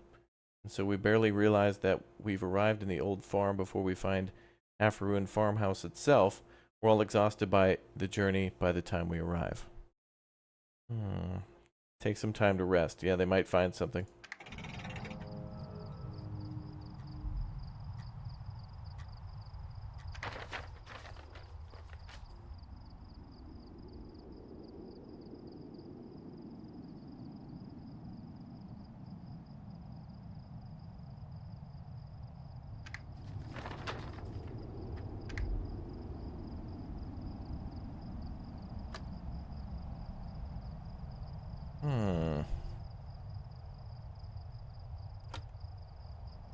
Ooh.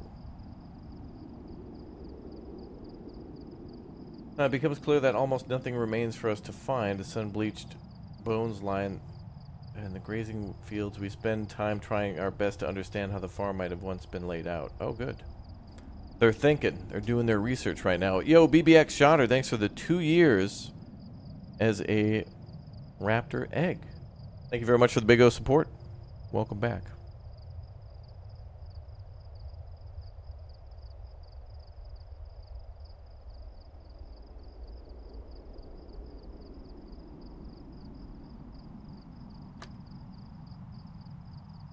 Welcome back. Alright, are we getting the farm tech? Hey, nice. We can now research the farm. Good. University or shopping mall? We're supposed to go to the mall next, so let's do that. Let's go to the mall. Everybody grab your credit cards. We're going shopping.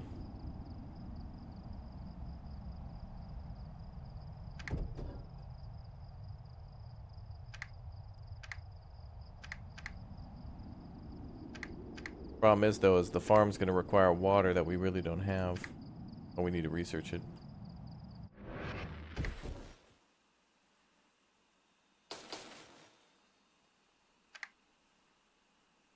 There's no cost for making research. Additionally, you can initiate the research of a new technology without losing progress for the previous one, but you can only have one active at a time. Oh, that's cool. So we can have a Big O research project in between projects. Cool.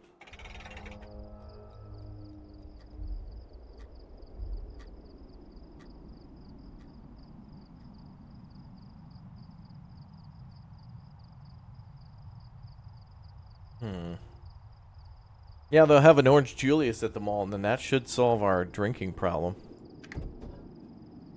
The whole, like, lack of liquid. That'll be solved.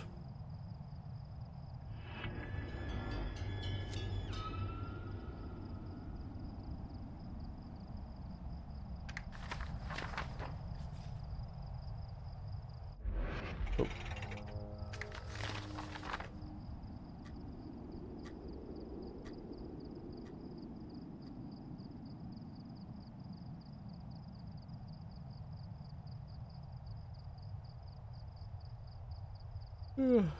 All right.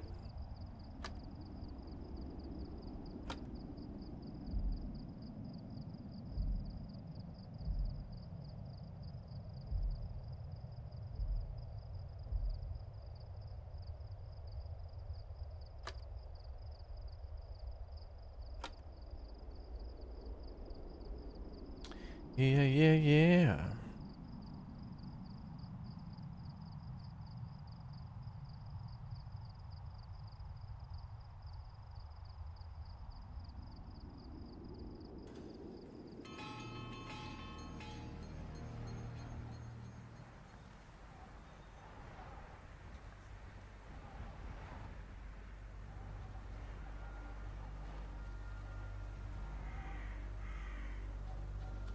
Was that the farm?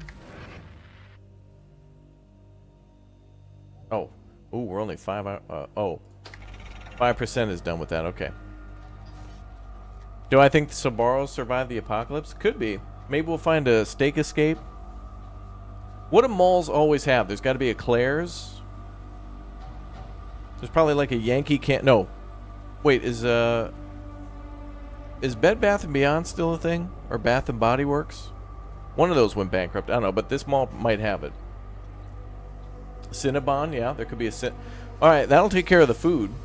Well, and water too, because don't they always have like a crappy like fountain? So we'll probably have a fountain, so that takes care of water.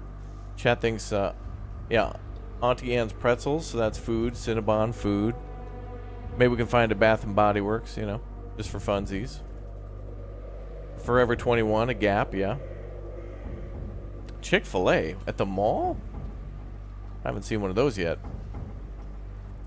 Yeah, there's got to be like some sort of a Philly steak cheese place, you know. A Lush, yeah. Isn't Lush like that fancy soap place? A Foot Locker, yeah. Yeah, we'll find a shoe store for sure. Which is probably good, you know, because walking in all that sand, you're going to get a little bit more than just a pebble in your shoe. Sunglass Hut, yeah. Sunglass Hut would be very useful here. I agree. A GameStop. Oh, stop. All right, and that's 415 PlayStation 5s. Best we can do is $3.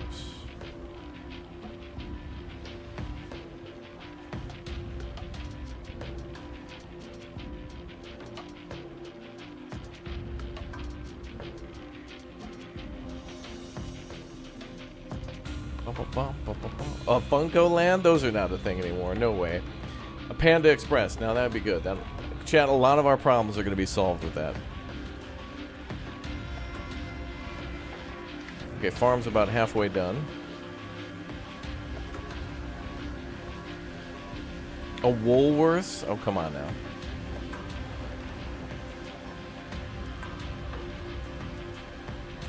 A Lego store? Oh man, I would move the whole... If we found a Lego store at that mall, I'd just move the whole settlement. But then again, I don't know if Lego would survive the apocalypse, because they would probably just melt.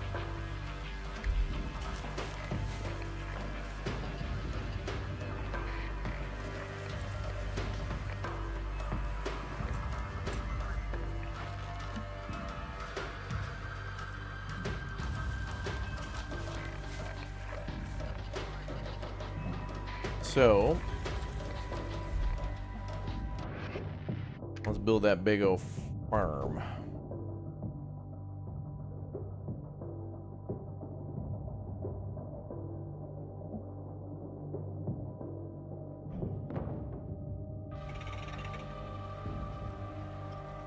There's still a Radio Shack open in Virginia.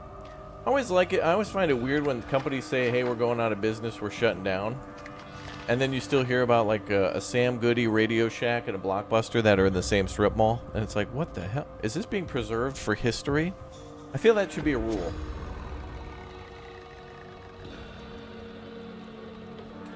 Like Fry's Electronics is out of business, but legally I think they should have to operate one store. As like a museum. But they're basically just gift shops anyway. It's perfect. I mean, you go into a Radio Shack, and you're like, wow, look at all the stuff they used to have. But you can buy something. I mean, they'd operate like a store. And then that's when Blockbuster comes back when you least suspect it, and then they buy Netflix. And then they buy, like, all the other streaming services, and then they buy Disney. Nobody would have ever suspected it coming. The greatest counterattack.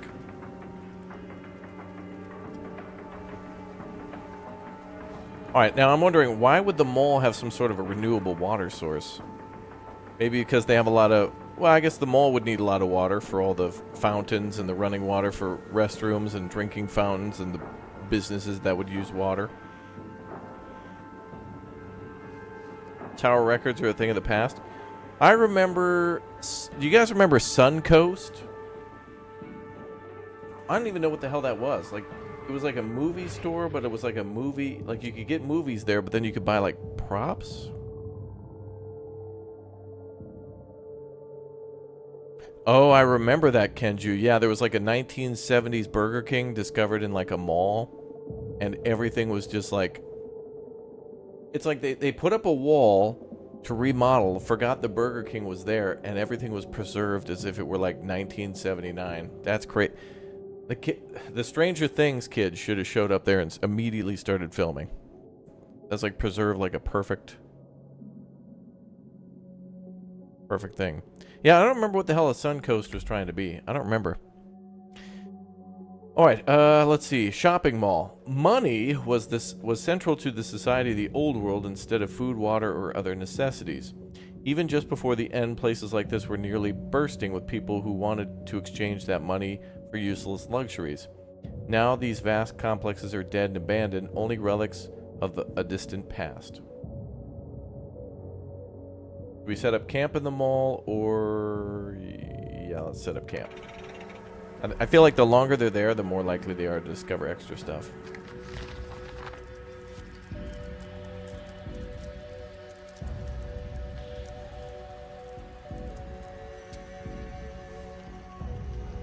Have I ever watched Proper People? They discover urban malls. Yeah, probably. I like all those, like, what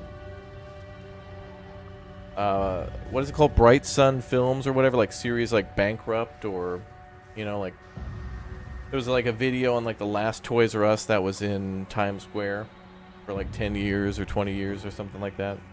I love that stuff. Suncoast Video was like a hot topic for DVDs that imported stuff. Oh, okay. Yeah, I can remember going in there a few times for like movies and stuff, but I wasn't like as interested. It was always fun to walk around, like Spencer's, Hot Topic, and Suncoast. It was fun to walk around.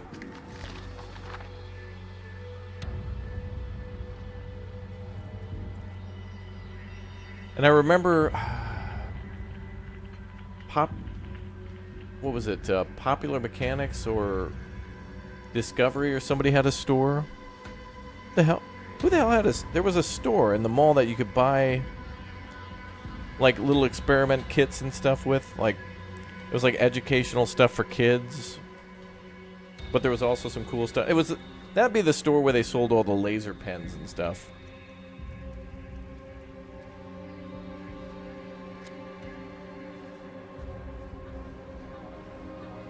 Touchstone? Oh, that sounds familiar.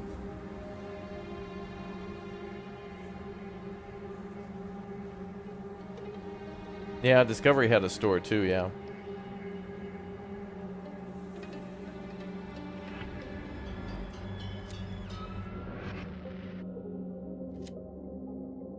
KB Toys, yeah. Sharper Image, that's what it was. Yeah, Sharper Image was like its own store. But I remember inside there was some other stuff.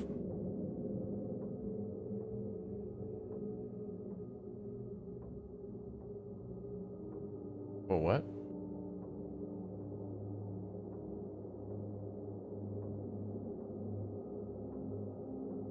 There's somebody who's struggling to keep pace with the rest of the group. Set up camp and hope for them to recover, then they die to death. Wow. Moments after entering the mall, you see human remains are scattered nearly everywhere throughout the interior. Many corpses seem to be clutching to brightly colored clothes, leather shoes, or other trinkets still in near perfect condition next to their decaying bodies. What should we do?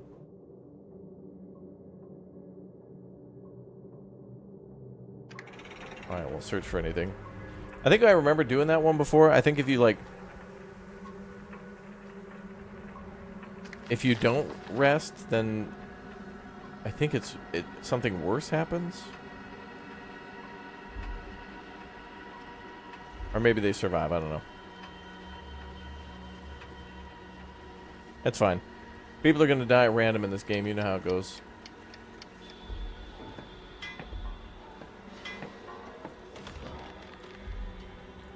Alright, that's out of water, but we can put them to work on the farm. It's clear that berries and nuts are not enough to sustain our growing society. Let's build that farm, baby. Now we need to connect to the water source there. Great, so now we got a farm. Which is kind of a bad thing because it's going to take a lot more of our water, but at least we can get food sorted. Oh, we need to put a food storage near that too?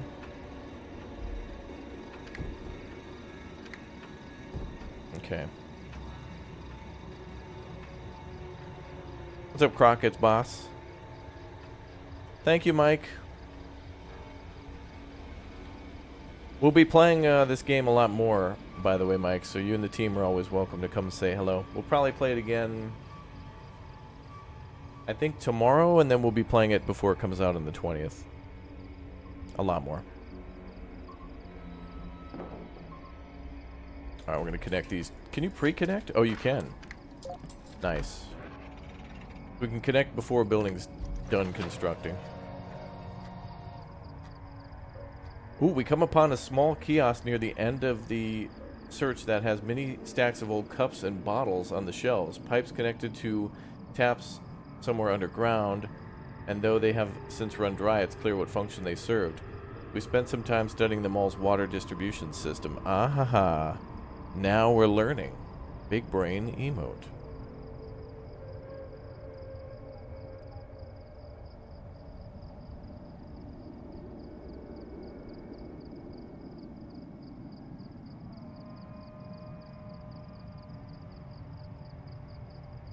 Ba-la.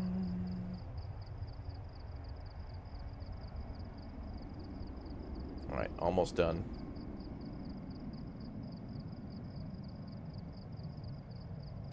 Yeah, Sharper Image was the name of the show, or the store, and then it had all those show or network TV thingies in there.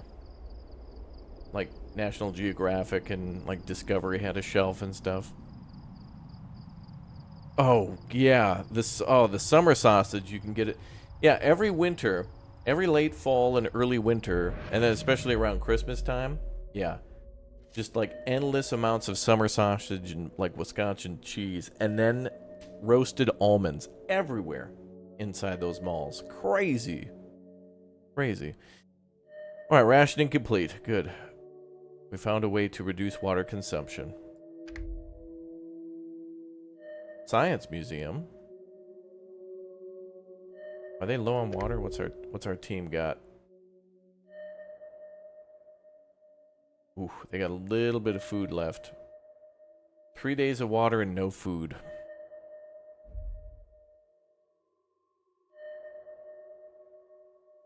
Yellow means we've been there.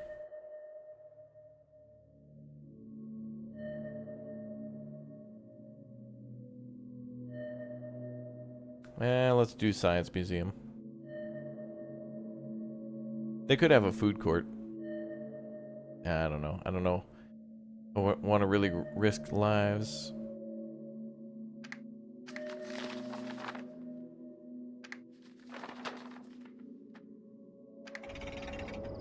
Let's come back and then we'll grab some more food. By the time they get back, we should have more food. Then we can pick up more when we head out. I feel like this game we want to play fast, but really maybe we should go slow because there's a lot of time where nothing happens, but then there's a very short amount of time to act based on our supplies. At least during this mission. I'm sure that, you know, obviously the game's going to have a lot more going on later. Also, I think it rains at a certain point in this mission where it's like, oh, the heavens.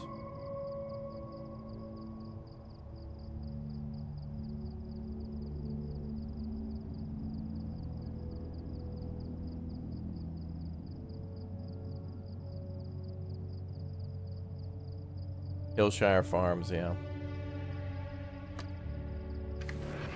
Oh, do we have to research the piping system? Water Distribution Center. Distributes contaminated, poor, or clean water to avoid citizens' need for water... or to cover citizens' need for water more efficiently than water storages. Okay. Alright, so the amount of water we have will go up by usage going down.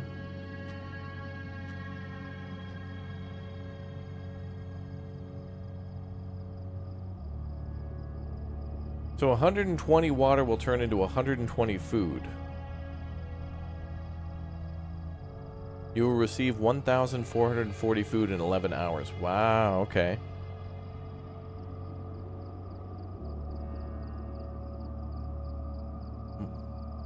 Très bien.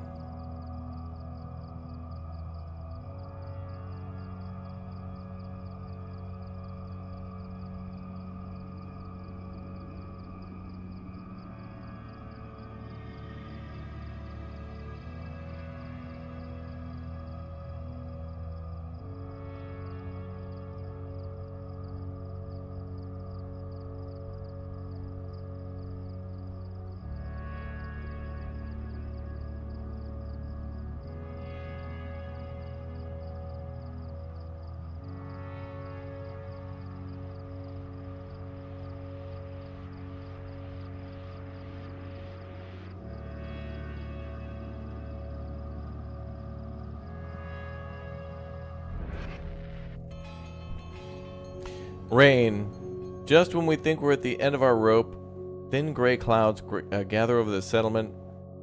We at first cower from the rain as it begins to fall before realizing the rainstorm doesn't burn our skin at its touch. With this, we can stretch our drinking water reserves a little further. It's raining! Ooh, good sounds. Oh, wow. Oh, that's cool. Everybody's coming out of the buildings as if they were, like, they were afraid. And then they realize it's just water, and then they're coming out. That's cool.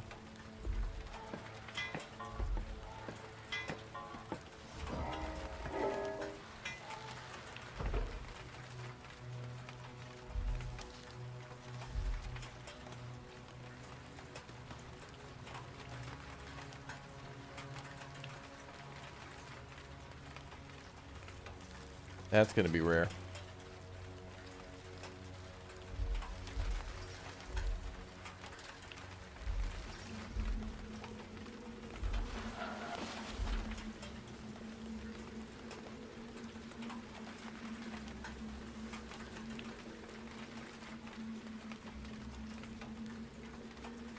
When was the last time you played the Guild 3? Whenever the last stream was on the channel, I guess. I honestly don't know. Months?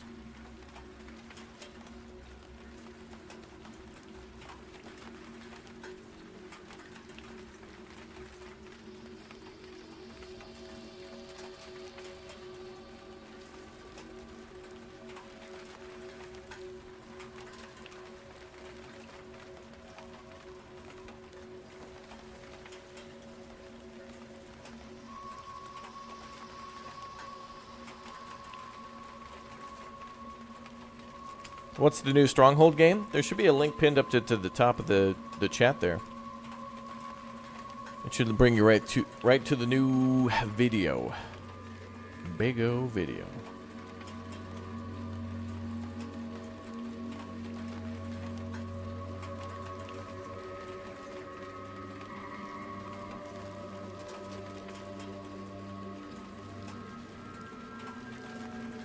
Does it allow you to build stuff to catch rain? Eventually, yes, but in this first mission, no. It's just kind of like a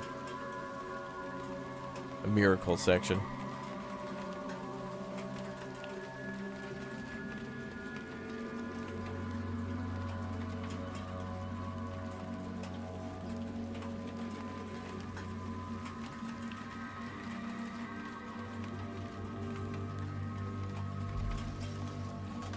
All right, awesome. All right, with the expedition back, we can try to quickly grab the rest of the scrap.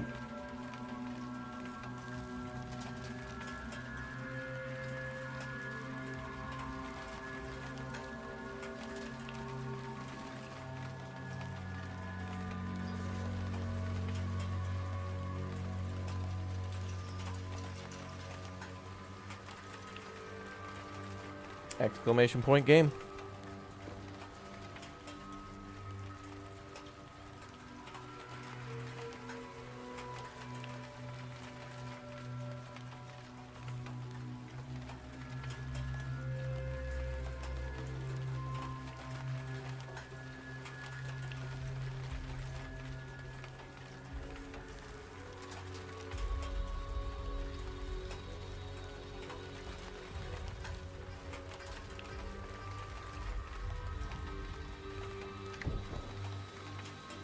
Oh yeah, I forgot our water distribution center.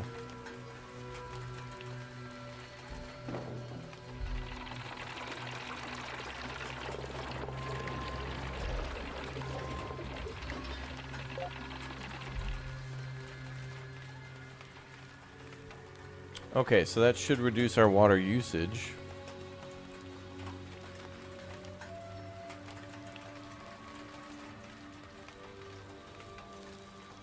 Alright, we gotta wait till we get more food so we can go out on these expeditions. Can't send the expedition out really without food. Water loss. A survivor alerts the encampment that our water reserves have sprung a leak. It's only natural that our makeshift tanks will fail from time to time, but we find odd scrapes and dents are evident in the tank near the source of the leak. Some of us can't help but think sabotage might be involved.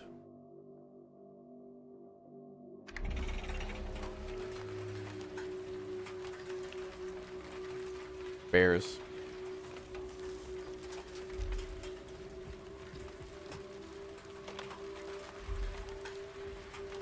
It's like a water bar. Like the Star Wars cantina, but all they do is serve water. Welcome to Cantina. What can I get you? A water. Right away. One water coming up.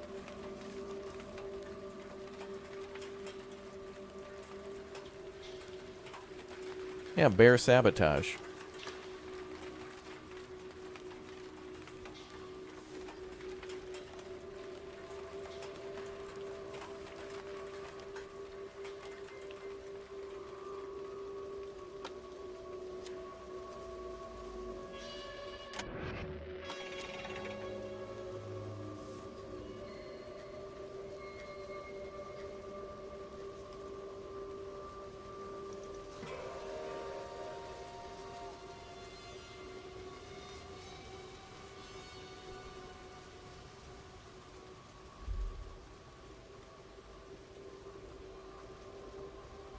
Yeah, we need more food than that.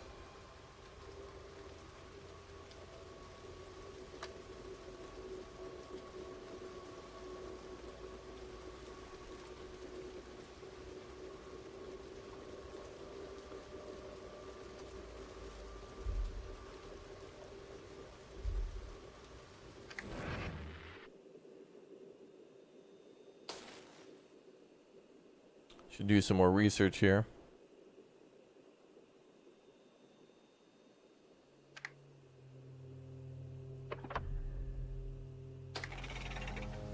Alright, let's make the farm produce more. It would be nice if we can only do one research at a time, it would be nice to at least be able to queue research.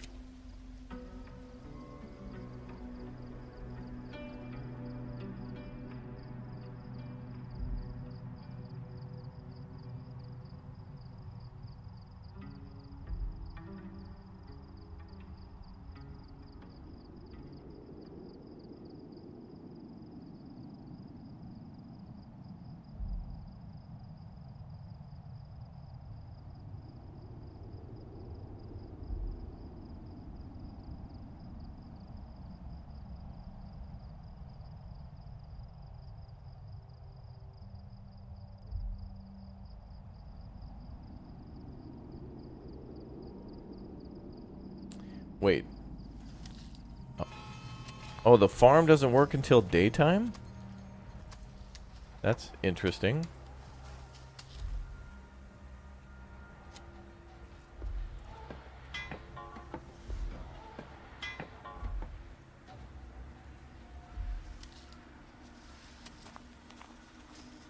I mean, you think the crops would just keep growing during night, but...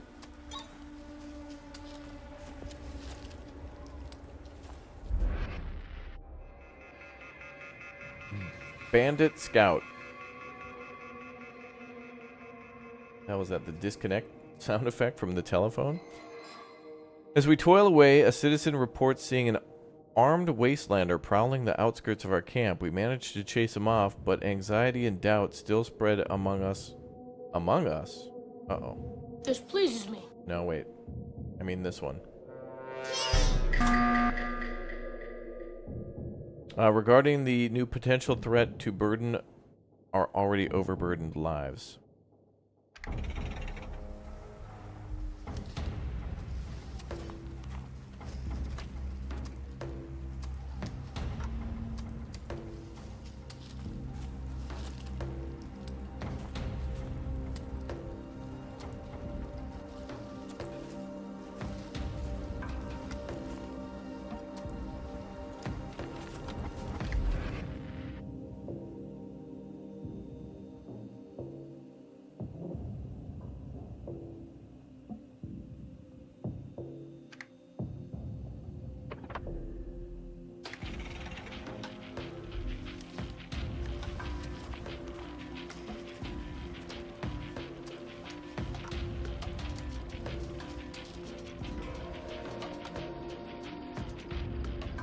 Wow, we got nothing from that like forever. You gotta be kidding me. I guess people are constantly eating through the day, not just all at once, okay. Well, we'll have to get lucky then. I'm taking all the food.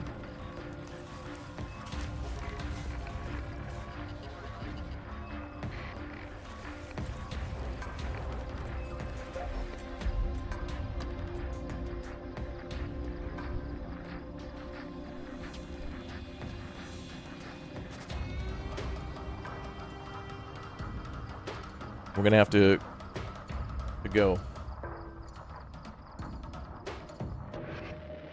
Man, I don't know how we would have multiple scouts going.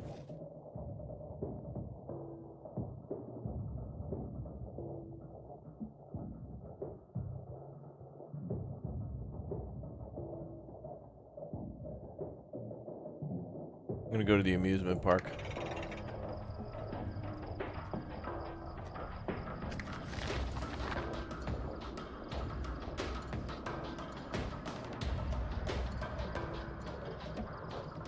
Bro, Stronghold was definitely one of the earliest games that would have frequently play through. Oh yeah, till morning. I'm grateful someone is still working on it. I know. I'm very excited that they're making another one.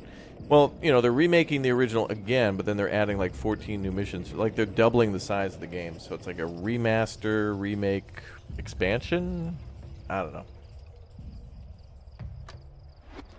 Look, the game's like 22 years old. There's going to be a lot of people who never played it. I hope a lot of people play it.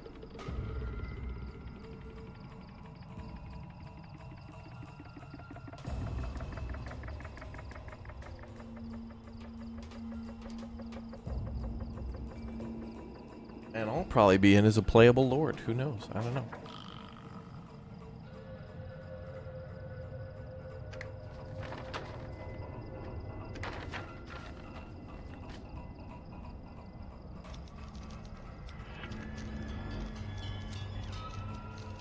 One sad.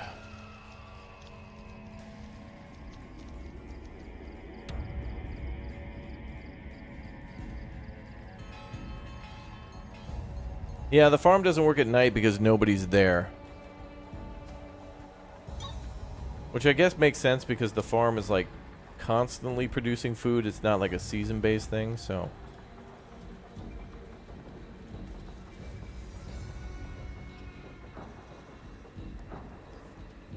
You know, this first mission's a lot more challenging than I remember.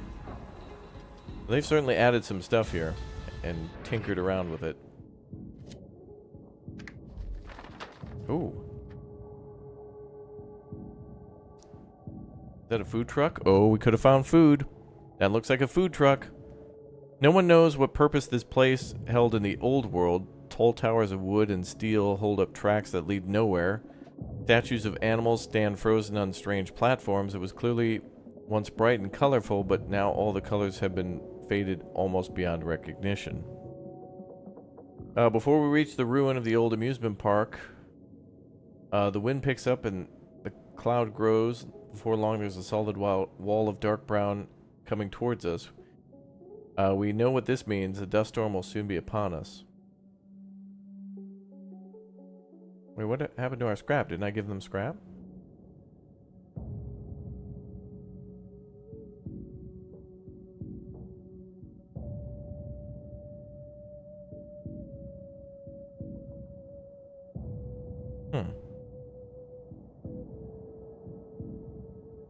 Dive into a ditch. It'll be fine. It worked for Dorothy.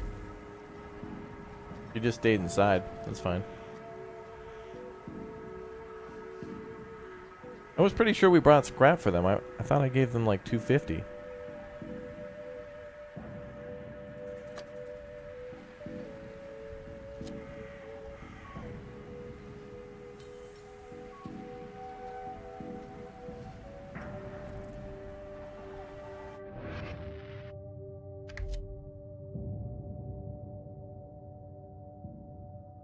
Okay, they were a little shook up from it, but they're okay.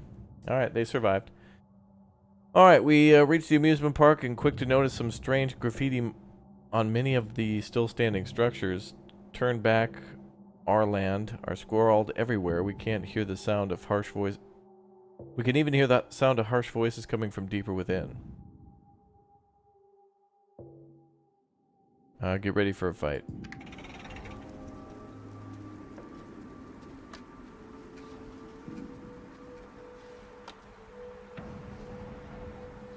Stand by. We fight the bandits. We eventually manage to drive them off. Not before sustaining some injuries, okay? Oh, we spend some time studying the amusement park's food preparation and distribution system. Okay. Now we're learning the food distribution. What's cool about this game is that the things that we're unlocking now in the story give us permanent buildings that we can use later in the game. So the water distribution thing that we found at the mall and this food distribution thing from the amusement park are going to help us. So now we'll be naturally using less food because it'll work like how the water distribution did. So this is good. There will be more deaths, but this is a sacrifice Chad is willing to make. Alright, so now we can research food distribution.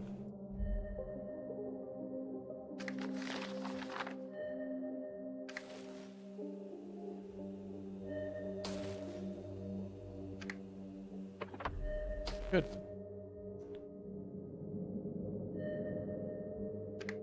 Alright, let's send that group back because they're wounded.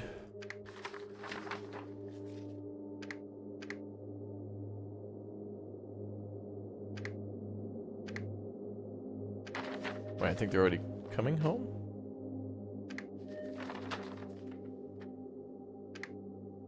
Oh, I had to do that. Okay.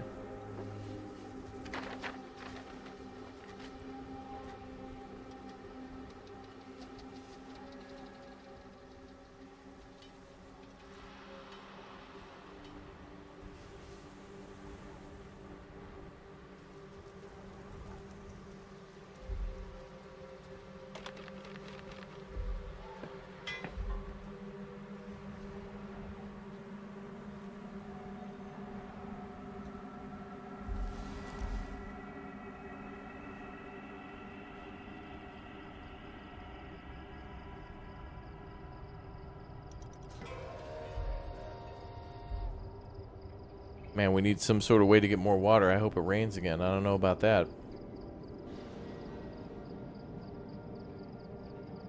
We're supposed to keep exploring, but, you know, our scouting teams need food and water. Otherwise, they'll just bail on the mission. And we won't make progress.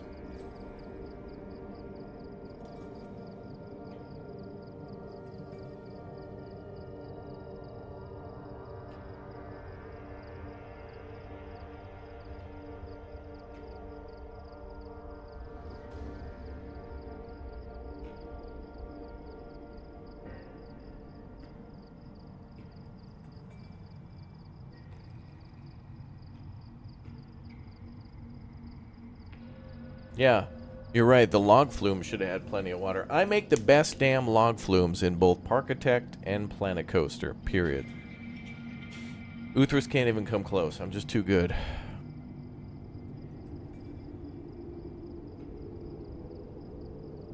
Too good of an engineer.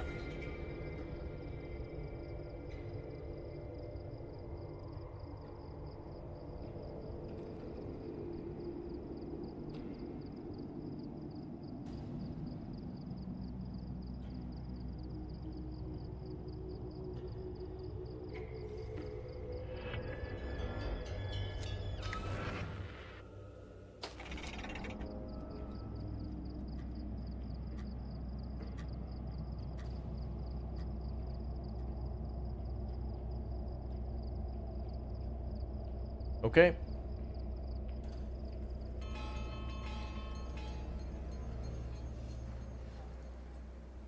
They're back.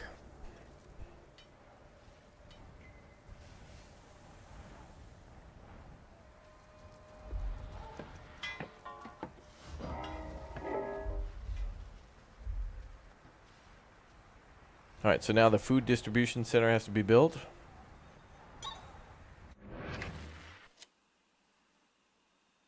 And what else do we want to research?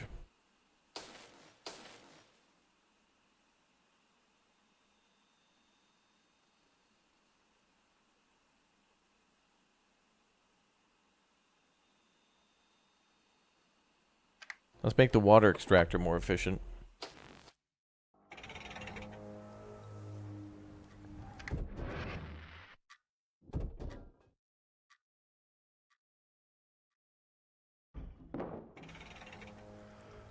Alright, we're building a Wendy's.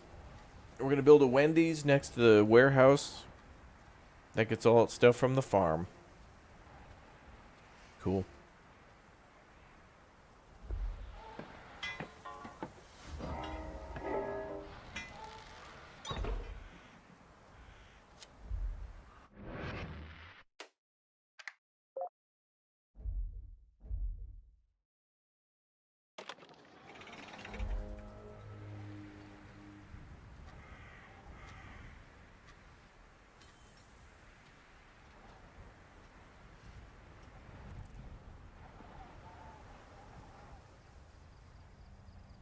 Yeah, it's all locally sourced baconators, that's right. Alright, looks like we're getting some food now.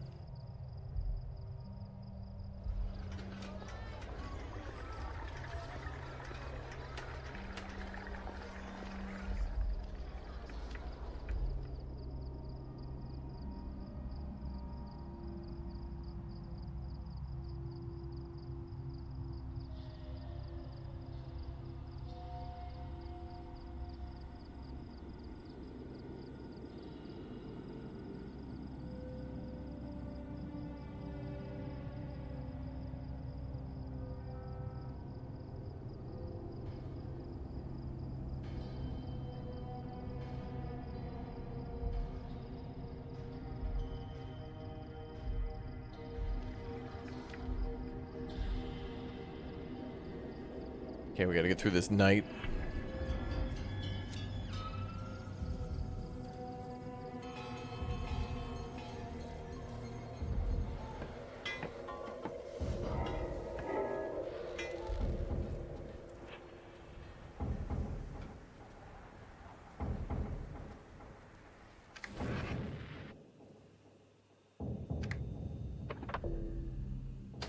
Yeah, I feel like we should start with the water extractor research first.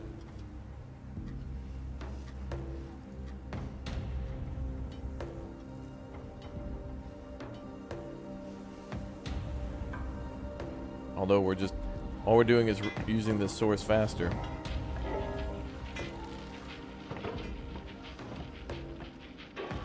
Yeah, a nice locally sourced Frosty from a participating Wendy's location. That's right. We still have only 17 water. I can't send out these expeditions like this.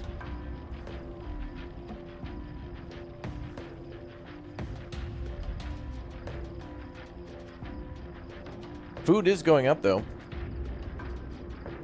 And it'd be cool if we could do shifts though with the research.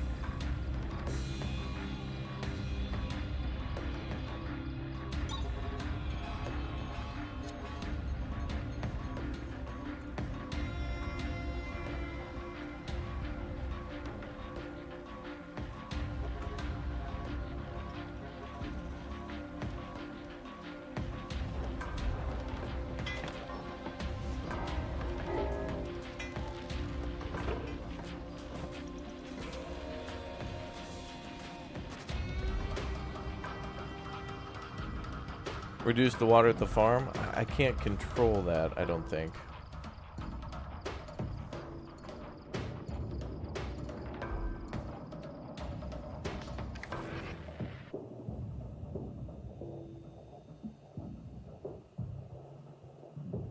We can do an input increase to the farm, but that's like, that takes more water.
There's no more water.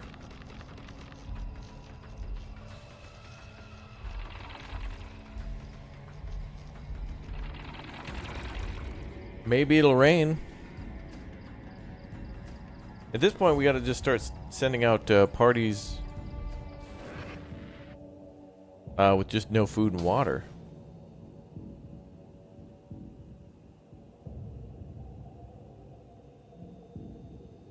And the wetlands is just a filter that I think makes the water higher quality. Yeah. Converts contaminated water to poor water. Can be used for covering citizens' needs with a small chance of damaging them. With a moderate chance of damaging them.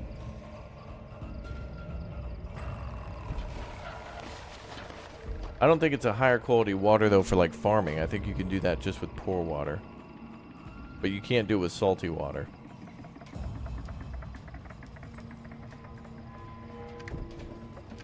I thought it hurt crops too, but we'll see. Oh, so can we send out an expedition? I mean, like, Operation Good Luck.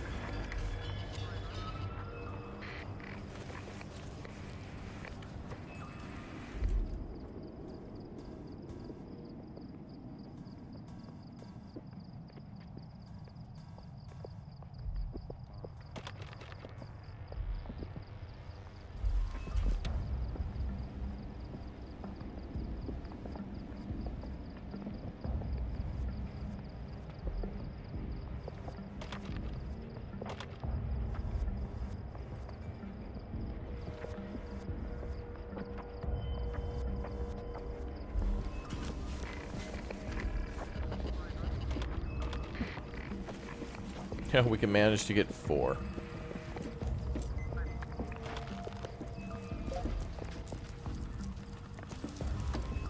Ooh, this game's gonna be tough.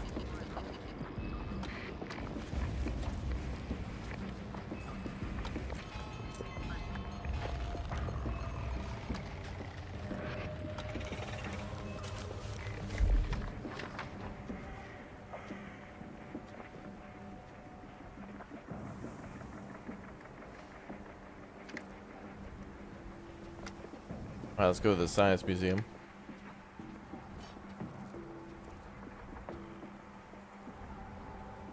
They can survive a little bit without water. We did also have a little bit of sabotage, too.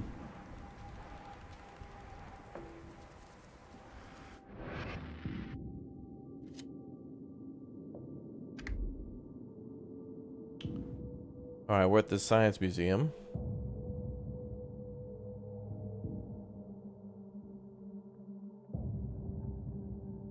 There's a special gift.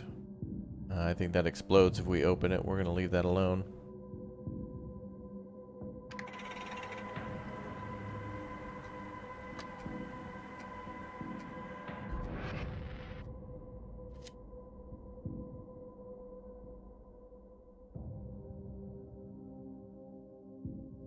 I have some people join us.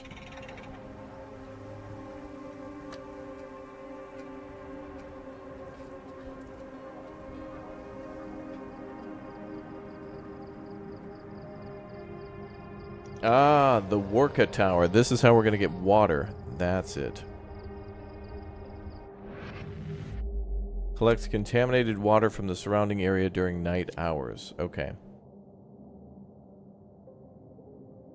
So that should be the order to do things. Should be the mall first to get the distribution thing to reduce consumption, then get the Worka Tower to then increase production. But then you're going to have to worry about food, so then you do the farm, and the farm could be... I think you can work independent food distribution or water distribution networks. So you could do one that only feeds the farm. Damn, I kind of forgot all about this with this game. This is gonna be a doozy. Oh, a cemetery. Perfect. Let's go ahead and let's move everybody there because that's where they're about to end up. Actually, let's go back because we got survivors with us.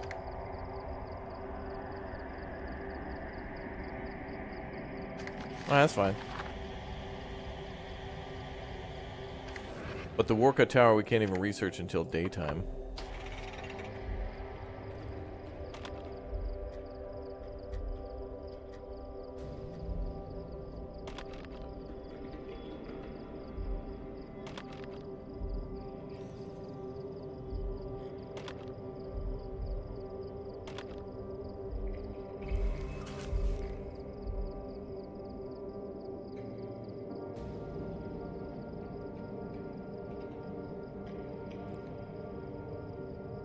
Feels like there's an intended order, at least. I mean, you need water in order to make food, and you need water in order to send out your expeditions, so that's extra important.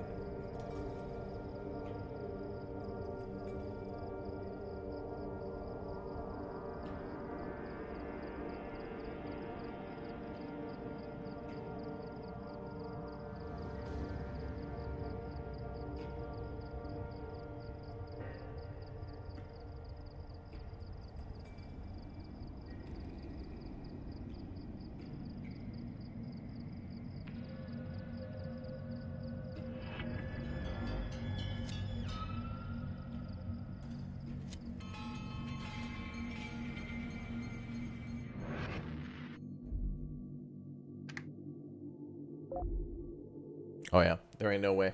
Alright, we're gonna do a speed run with everything that we learned.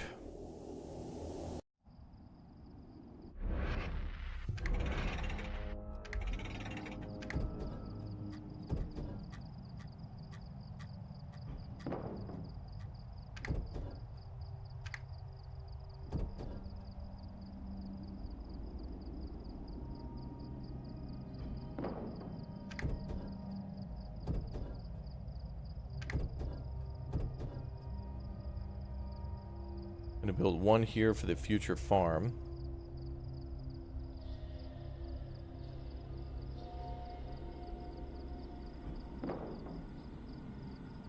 This is very challenging, much more than I thought it would be. And this is good, because it feels like each map is going to be its own little Frostpunk. This is harder than it was in the tutorial. This is good. I mean, the demo.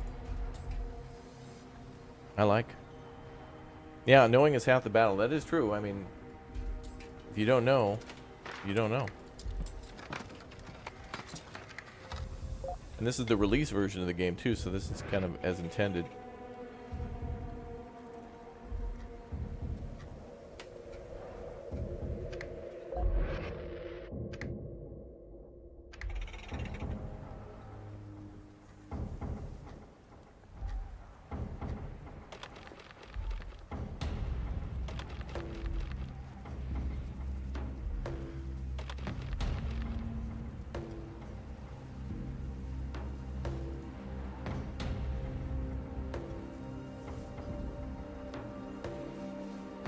Can you start the stream over again? Sure. Hey guys, beginning of Homeseek. Super cool. Okay, welcome.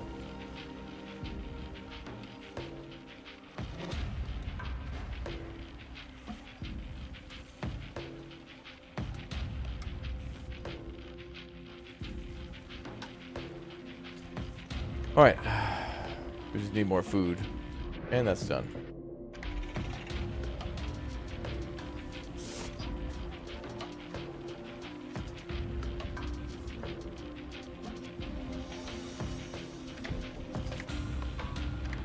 Alright, they're going to ask for homes.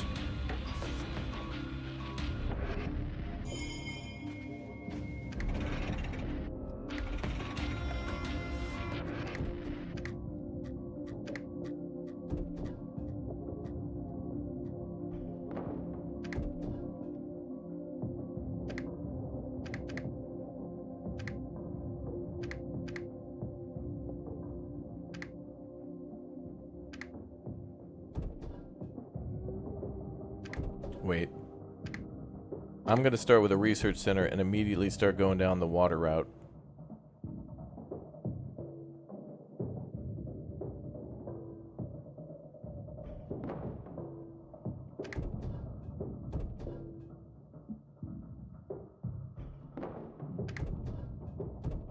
Then they're going to ask us to build 3 houses, and we need more supply for that. So we'll stand by.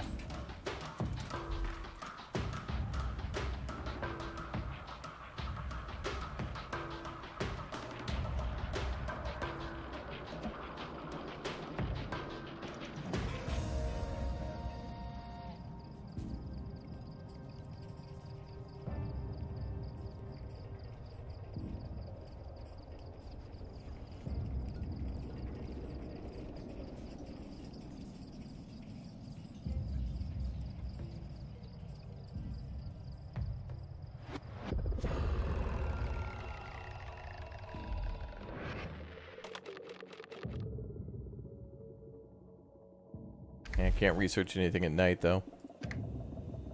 Alright, immediately start with the water extractor producing more water.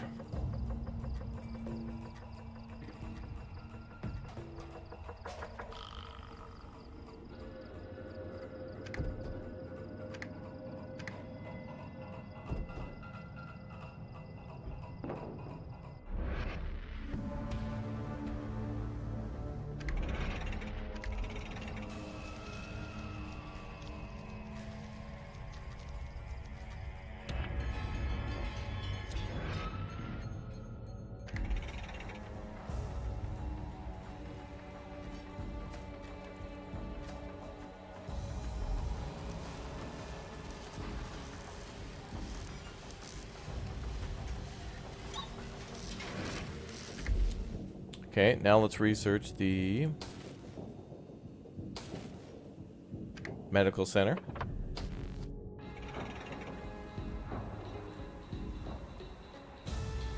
Alright, medical center's next. Food is good. Water.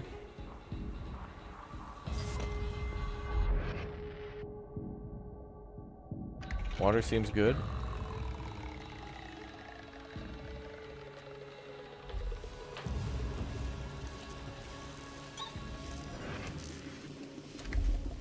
Now they want us to do the expedition center, which is already unlocked. Okay.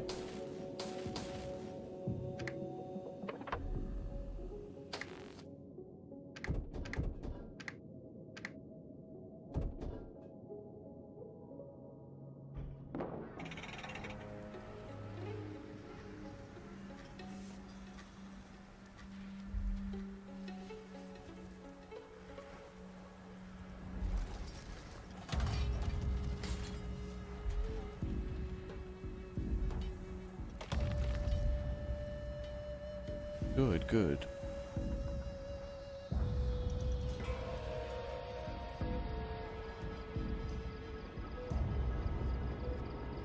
Okay, we gotta create a new expedition, but that means we gotta take people off the line.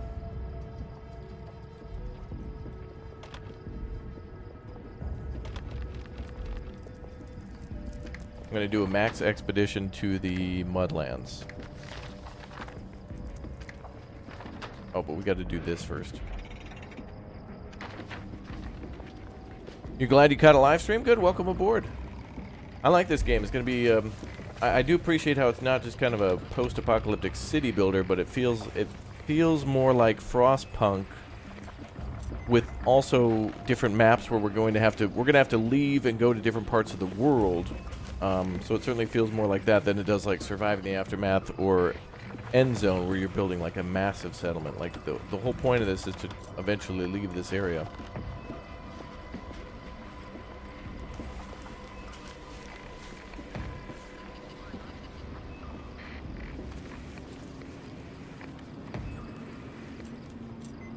Alright, so we got scrap. Yep, we got everything.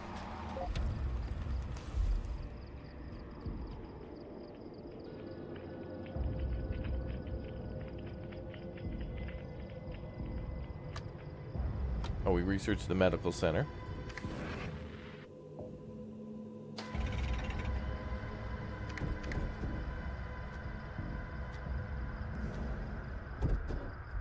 Alright, we'll need scrap tomorrow.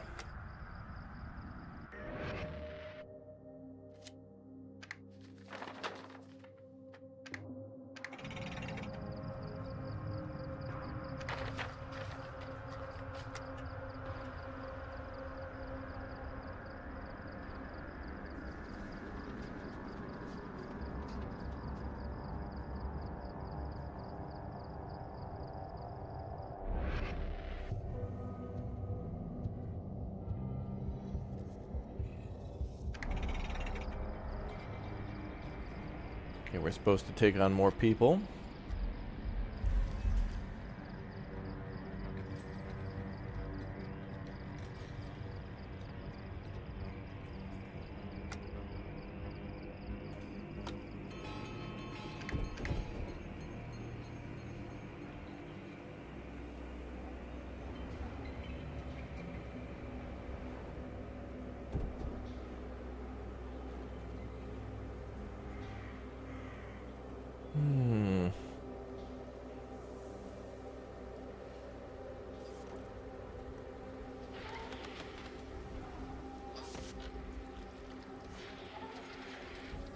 Okay, medical center there.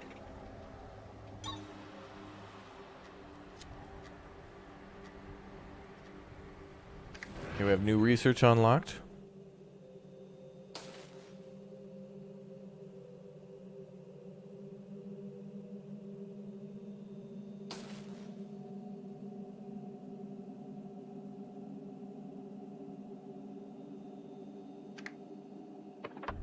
Speeds up healing, okay.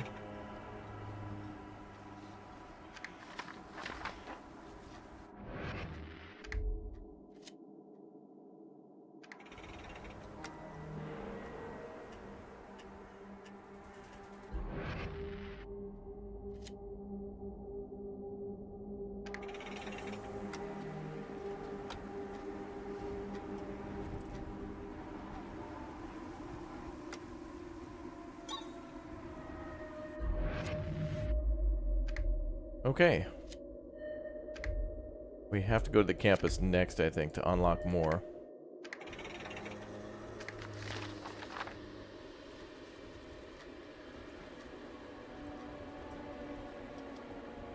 Okay, we're building the medical center. They'll build it at night.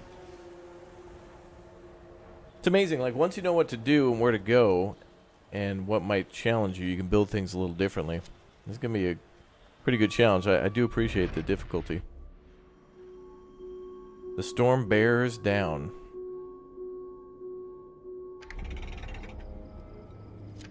Yeah, let's build some more homes. We got more people on the way. Bears, I know. Bears.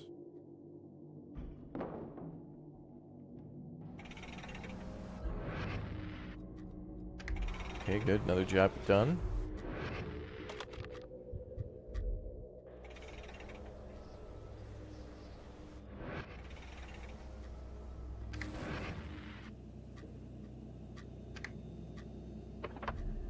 We'll increase the size of homes so we can house more people and use less materials.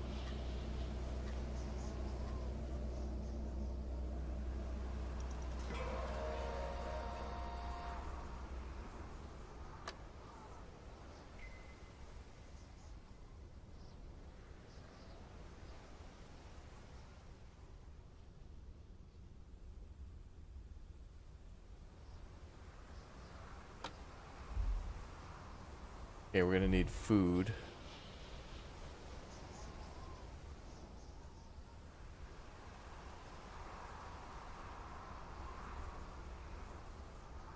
Okay, we have 2 bushes here. I need more money. More moolah. We need scrape.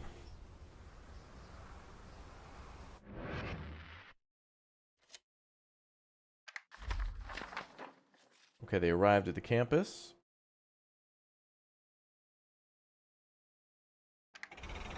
Look for other survivors. Salvage scrap.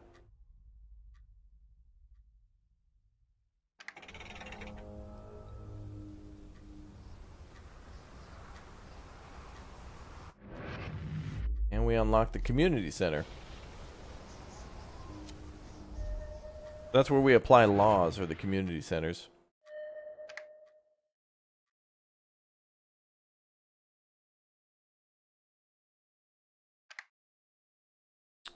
Looks like we're gonna have to go back for supply, and we found survivors, so let's bring them back.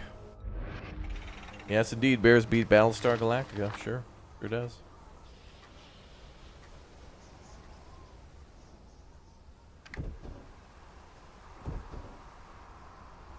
I'm a firm believer in that.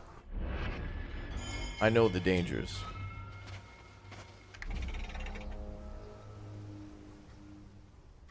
Wow, a lot of people.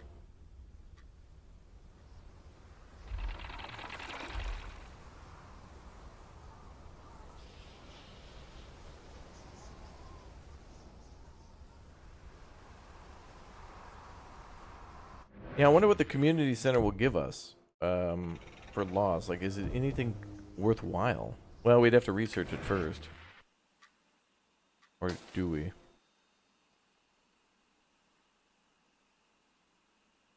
The wetlands I don't think we have to worry about yet. We can make the water more pure, but that's just going to take more materials. Allows voting in an application of new laws. You can only own a single building of this type. Alright.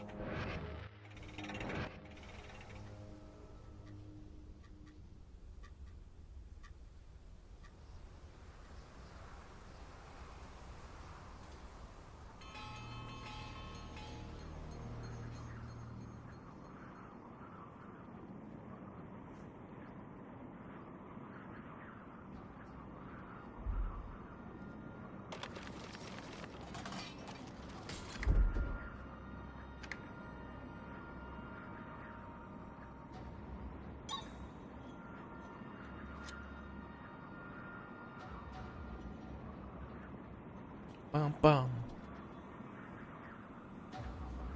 Are they almost back yet? Oh, they got like 2 hours to go.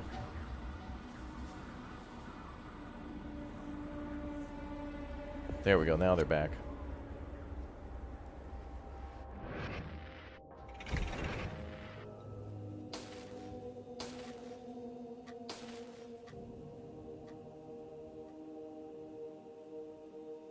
Let's get occupancy increase.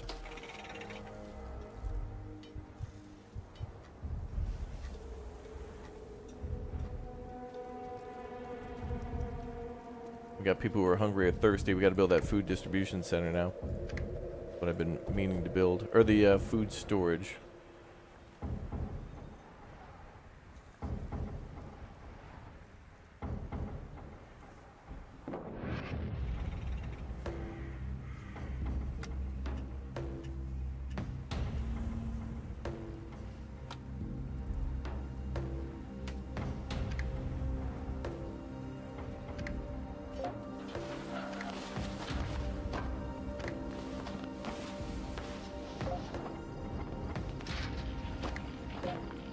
There we go.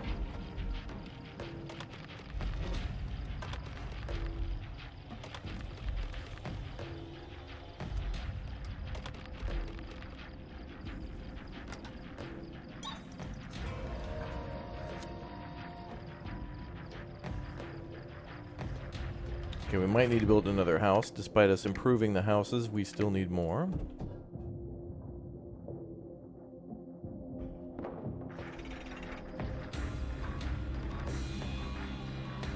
More bears are needed. Yeah, for chat maybe. Hey, we're close.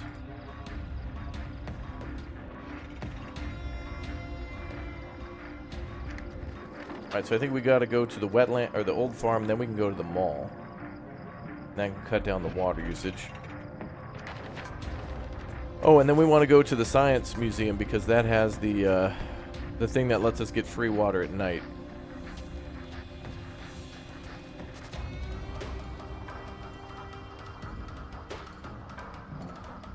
And with that, that's what saves us a lot.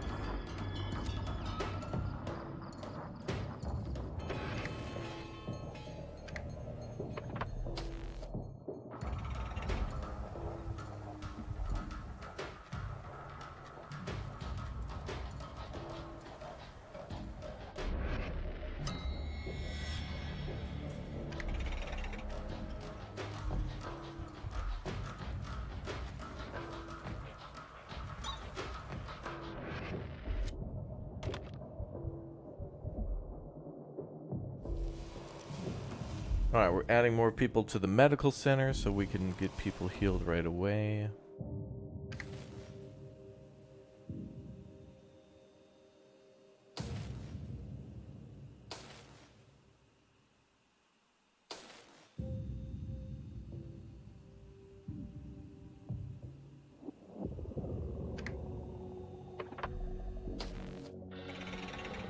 Do the community center.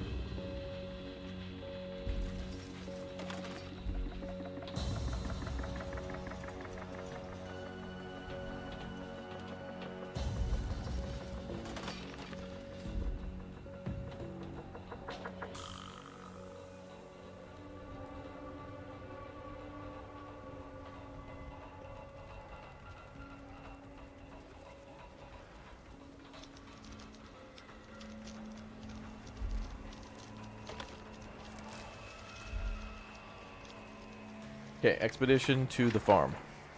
Operation EIEI is a go.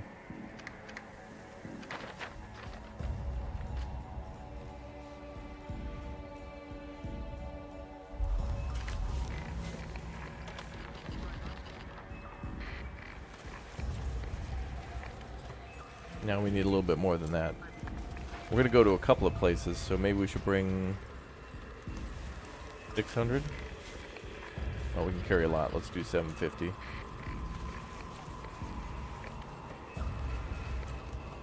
I don't know why it knocks it down a little bit.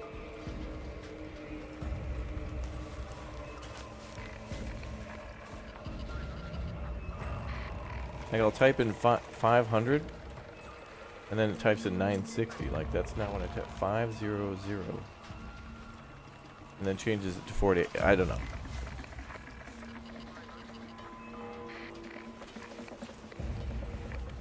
That's only like 3 days worth of food. That's crazy.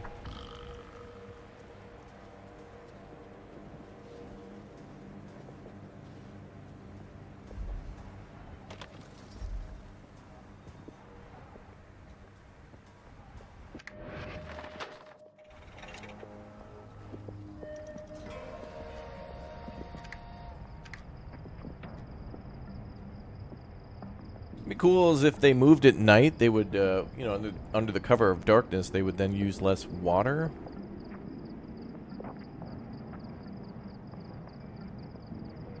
That'd be cool.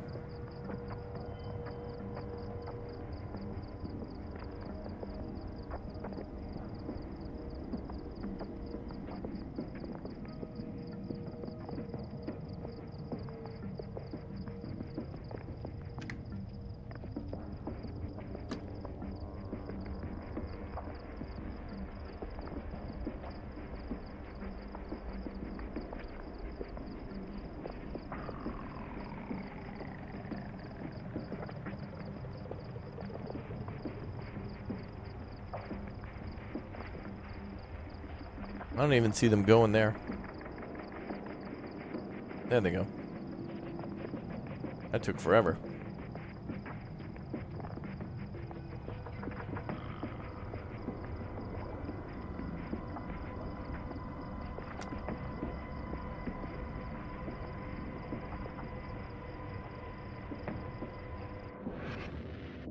Ooh, they got their red at sunup. Maybe not a good thing.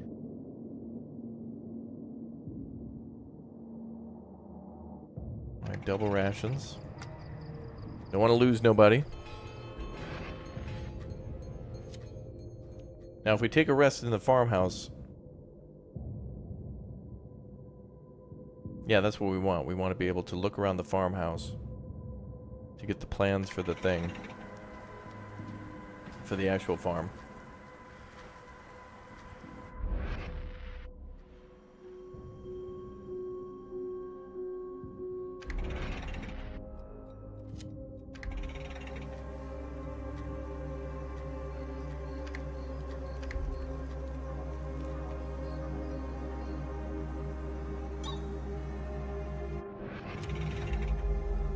Okay, so now we've unlocked the farm. Shopping mall for the water. We can start farming in the meantime. We can also build that community center. Oh, we gotta research the farm first.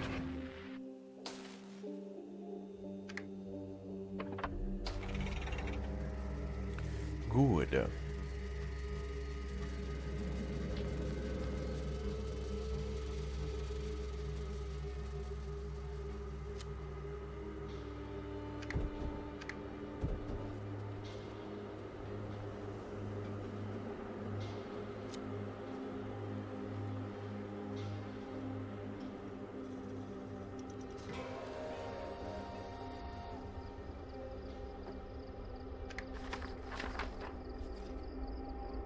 Well, at least the expeditions keep moving.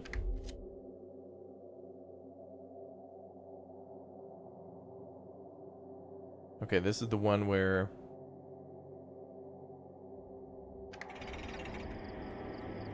Yeah, sterilize a knife.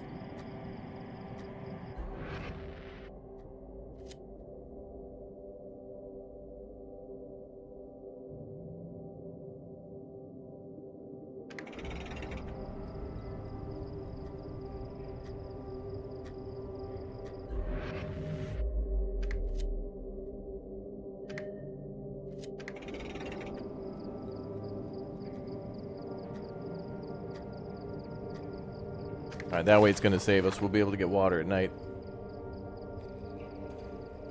Okay. And then the farm's being researched. Refugees arrive. Nope.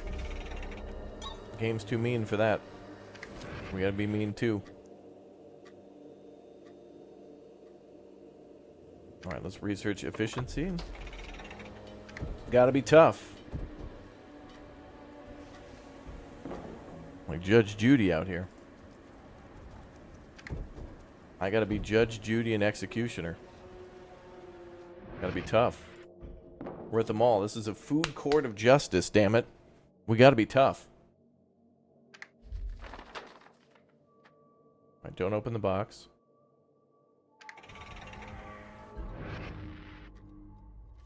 Offer people to join us. We may take casualties. Now, I know I set one group away, but we gotta have, like, some people join us, just not every one of them. Okay, now we got the Worka Tower. Sweet.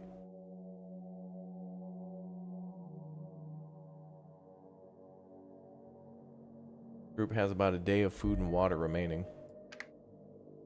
Oh, wait. Oh, whoa, wait a minute. Whoa, chat, look. This is interesting. The game... It changed where everything is and what it is. Oh, every time you play it, it's going to be different. Because last time all the way over here, it wasn't the gymnasium. That was the casino all the way over here. And now the casino is here. So some things can be randomized and moved. So the amusement park, the farm, the shopping mall, the science museum, the campus, and the Mudlands are all the same. But the and the university. But this used to be this was like these. I think these were different, or at least in different locations. I don't remember the soup kitchen or the gymnasium. We're going to the casino though. Let it ride, baby. Let it ride. I need to buy me a Wendy's franchise. Let it ride, baby. Always bet on black, and so on and so forth. Thank you, Mr. Snipes.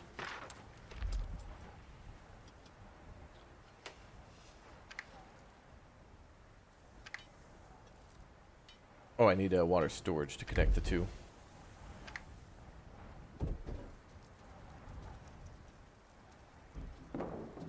Okay, let's connect this to the farm. And then we need to... Oh, I can't make a food distribution thing till we go to the amusement park, so we gotta wait on that. Yep, fruit slots, that's right. We gotta research the water distribution thing, which we're working on the efficiency for the farm. So we'll do the farm efficiency first and connect that up. Then we'll research the distribution center and the Worka Tower. Although the Worka Tower is probably going to be faster and cheaper to build anyway. And we'll supply surplus water to the farm. So the faster we build that, we're going to have that have its own pipeline. We're going to... This one will be for people, and then we'll have one for just the farming area. Let it ride, baby. Going to Vegas.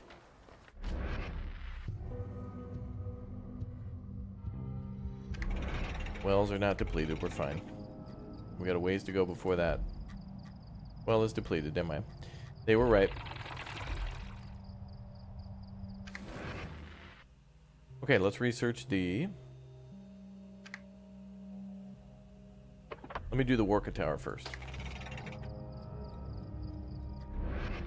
Alright, well, one well depleted, but not the other one.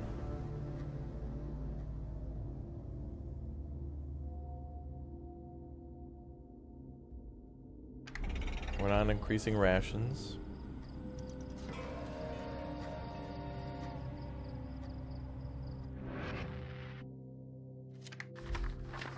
Ooh, there's the casino.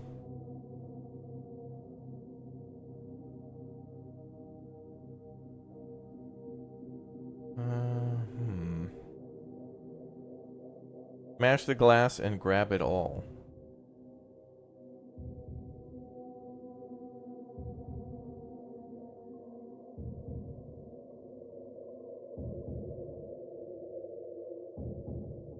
glass box full of prizes. What does that mean?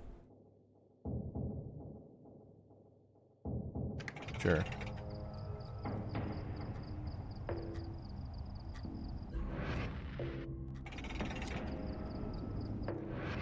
Glass shatters, you get 250. Cool.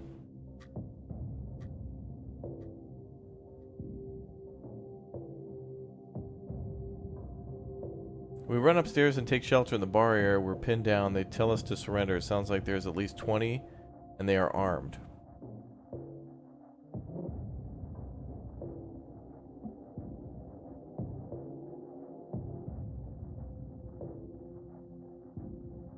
Return fire.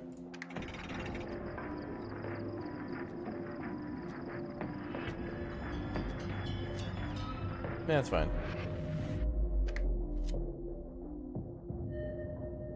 Greener pastures. It seems inevitable that soon we'll have to pack up what we can and find a new place to settle down. To make the journey through the wasteland, we will need a sufficient number of healthy workers who will be able to convey our supplies across many miles.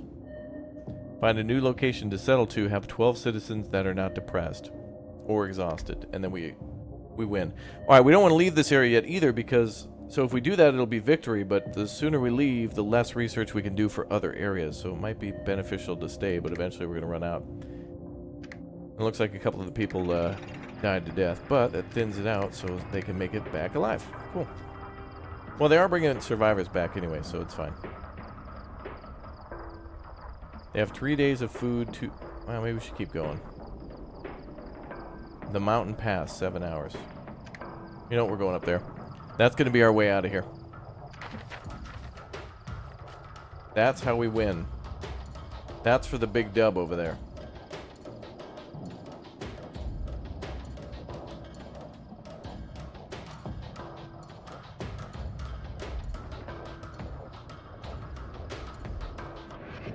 Wait, let's connect these two together.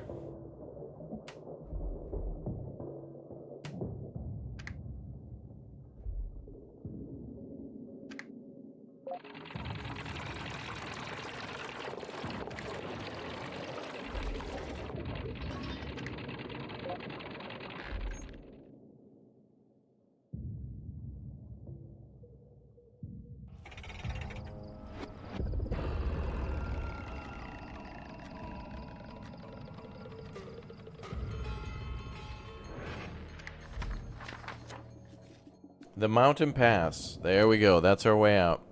Distant wall of mountains loom in the distance, beyond which there may lie new sources of vital food and water. Navigating a narrow pass that winds between the otherwise impassable peaks will be difficult and dangerous, but with our dwindling supplies, we must undertake the effort if we wish to survive much longer. What should we do? We need to try and clear the way in order to reunite with our fellow survivors. We'll die of thirst and starvation if we stay. Oh, there's a collapse. Okay, go ahead and clear the rocks. We have plenty of food and water. Somebody was wounded. The map indicates that our best chance of finding water lies on the other side of the mountains. They'll die of thirst if we allow them to break off and turn back. Yeah, keep going. Also, we have plenty of food and water.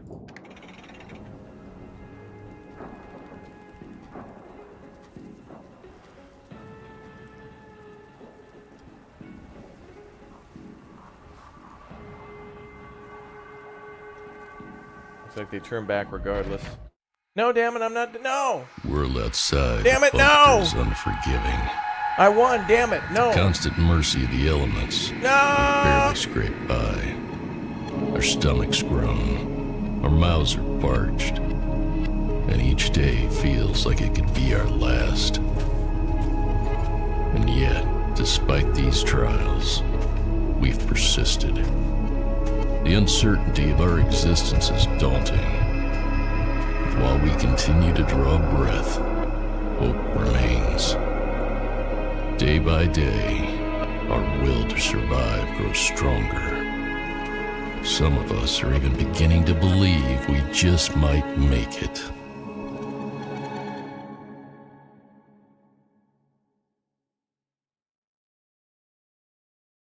All right, to me, that was just a scouting party trying to find the way out, not that everybody was leaving.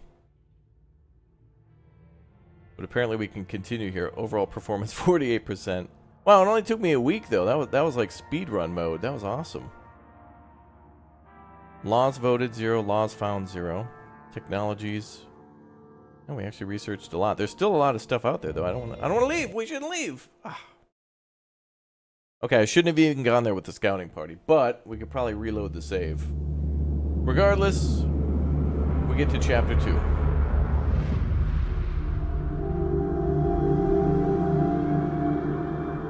We get more story, but I want to do more research. But this is cool. This will be a preview of what's next. Wow. Oh, there's water there. This place has water. There's a little bit of a running lake or river. A second sanctuary. Yes, indeed. Yeah, this has to do with elevation now, so we're going to have to get the water from down here and possibly pump it up to there. But let me just see if we can go back. What?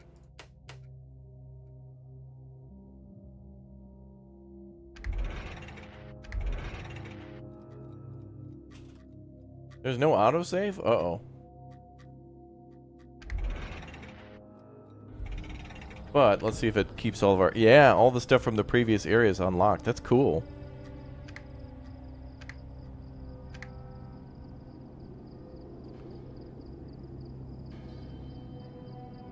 Wait a minute. We didn't find the food distribution center, but we get it anyway. Huh. You'd think then the fact that we completed that mission of getting out of that valley as quickly as possible would have been better than staying there forever, especially if we get this stuff for free. I don't know. There clearly was a few more things to discover there, but it looks like they just gave us the blueprints anyway. And there's more to discover here, such as Archimedes screw, which I'll allow you guys to look up on your own. But we'll have to be building an Archimedes screw in order to pump water on this one. Alright guys, that's going to be it for tonight's stream of Homeseek. We're going to come back and play more of this one and or do what we just did again, even more speedrunning, and then don't take the area out of there. It would be nice, I would suggest to the devs to be like, you know, it does tell you victory before you go through that mountain pass, but it would be nice if there was some sort of way to keep playing afterwards and then choose the end the mission after you've cleared the way, because honestly all your people have to do at that point is just follow your scout team through the pass. Like, your scout team found the way, and then they could just go back and like say, hey, we found the way. Oh, cool. Let's finish our business here, and then we'll be right with you, that kind of thing. I'd like to see that. Anyway, I'll see you all tomorrow for more Big O streams, video games, and whatnot on the channel. Thank you very much for watching. Welcome to all the new members and subscribers, and we'll play more of Homeseek soon as it comes out on the 20th. All right, guys. See you soon. Good night.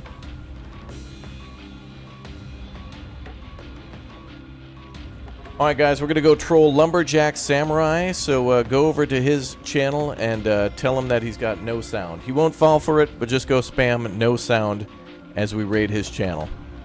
And he's playing Dave the Diver, the game of the year with me in it. He's playing my game. How nice of him. Alright, let's go. Let's go troll.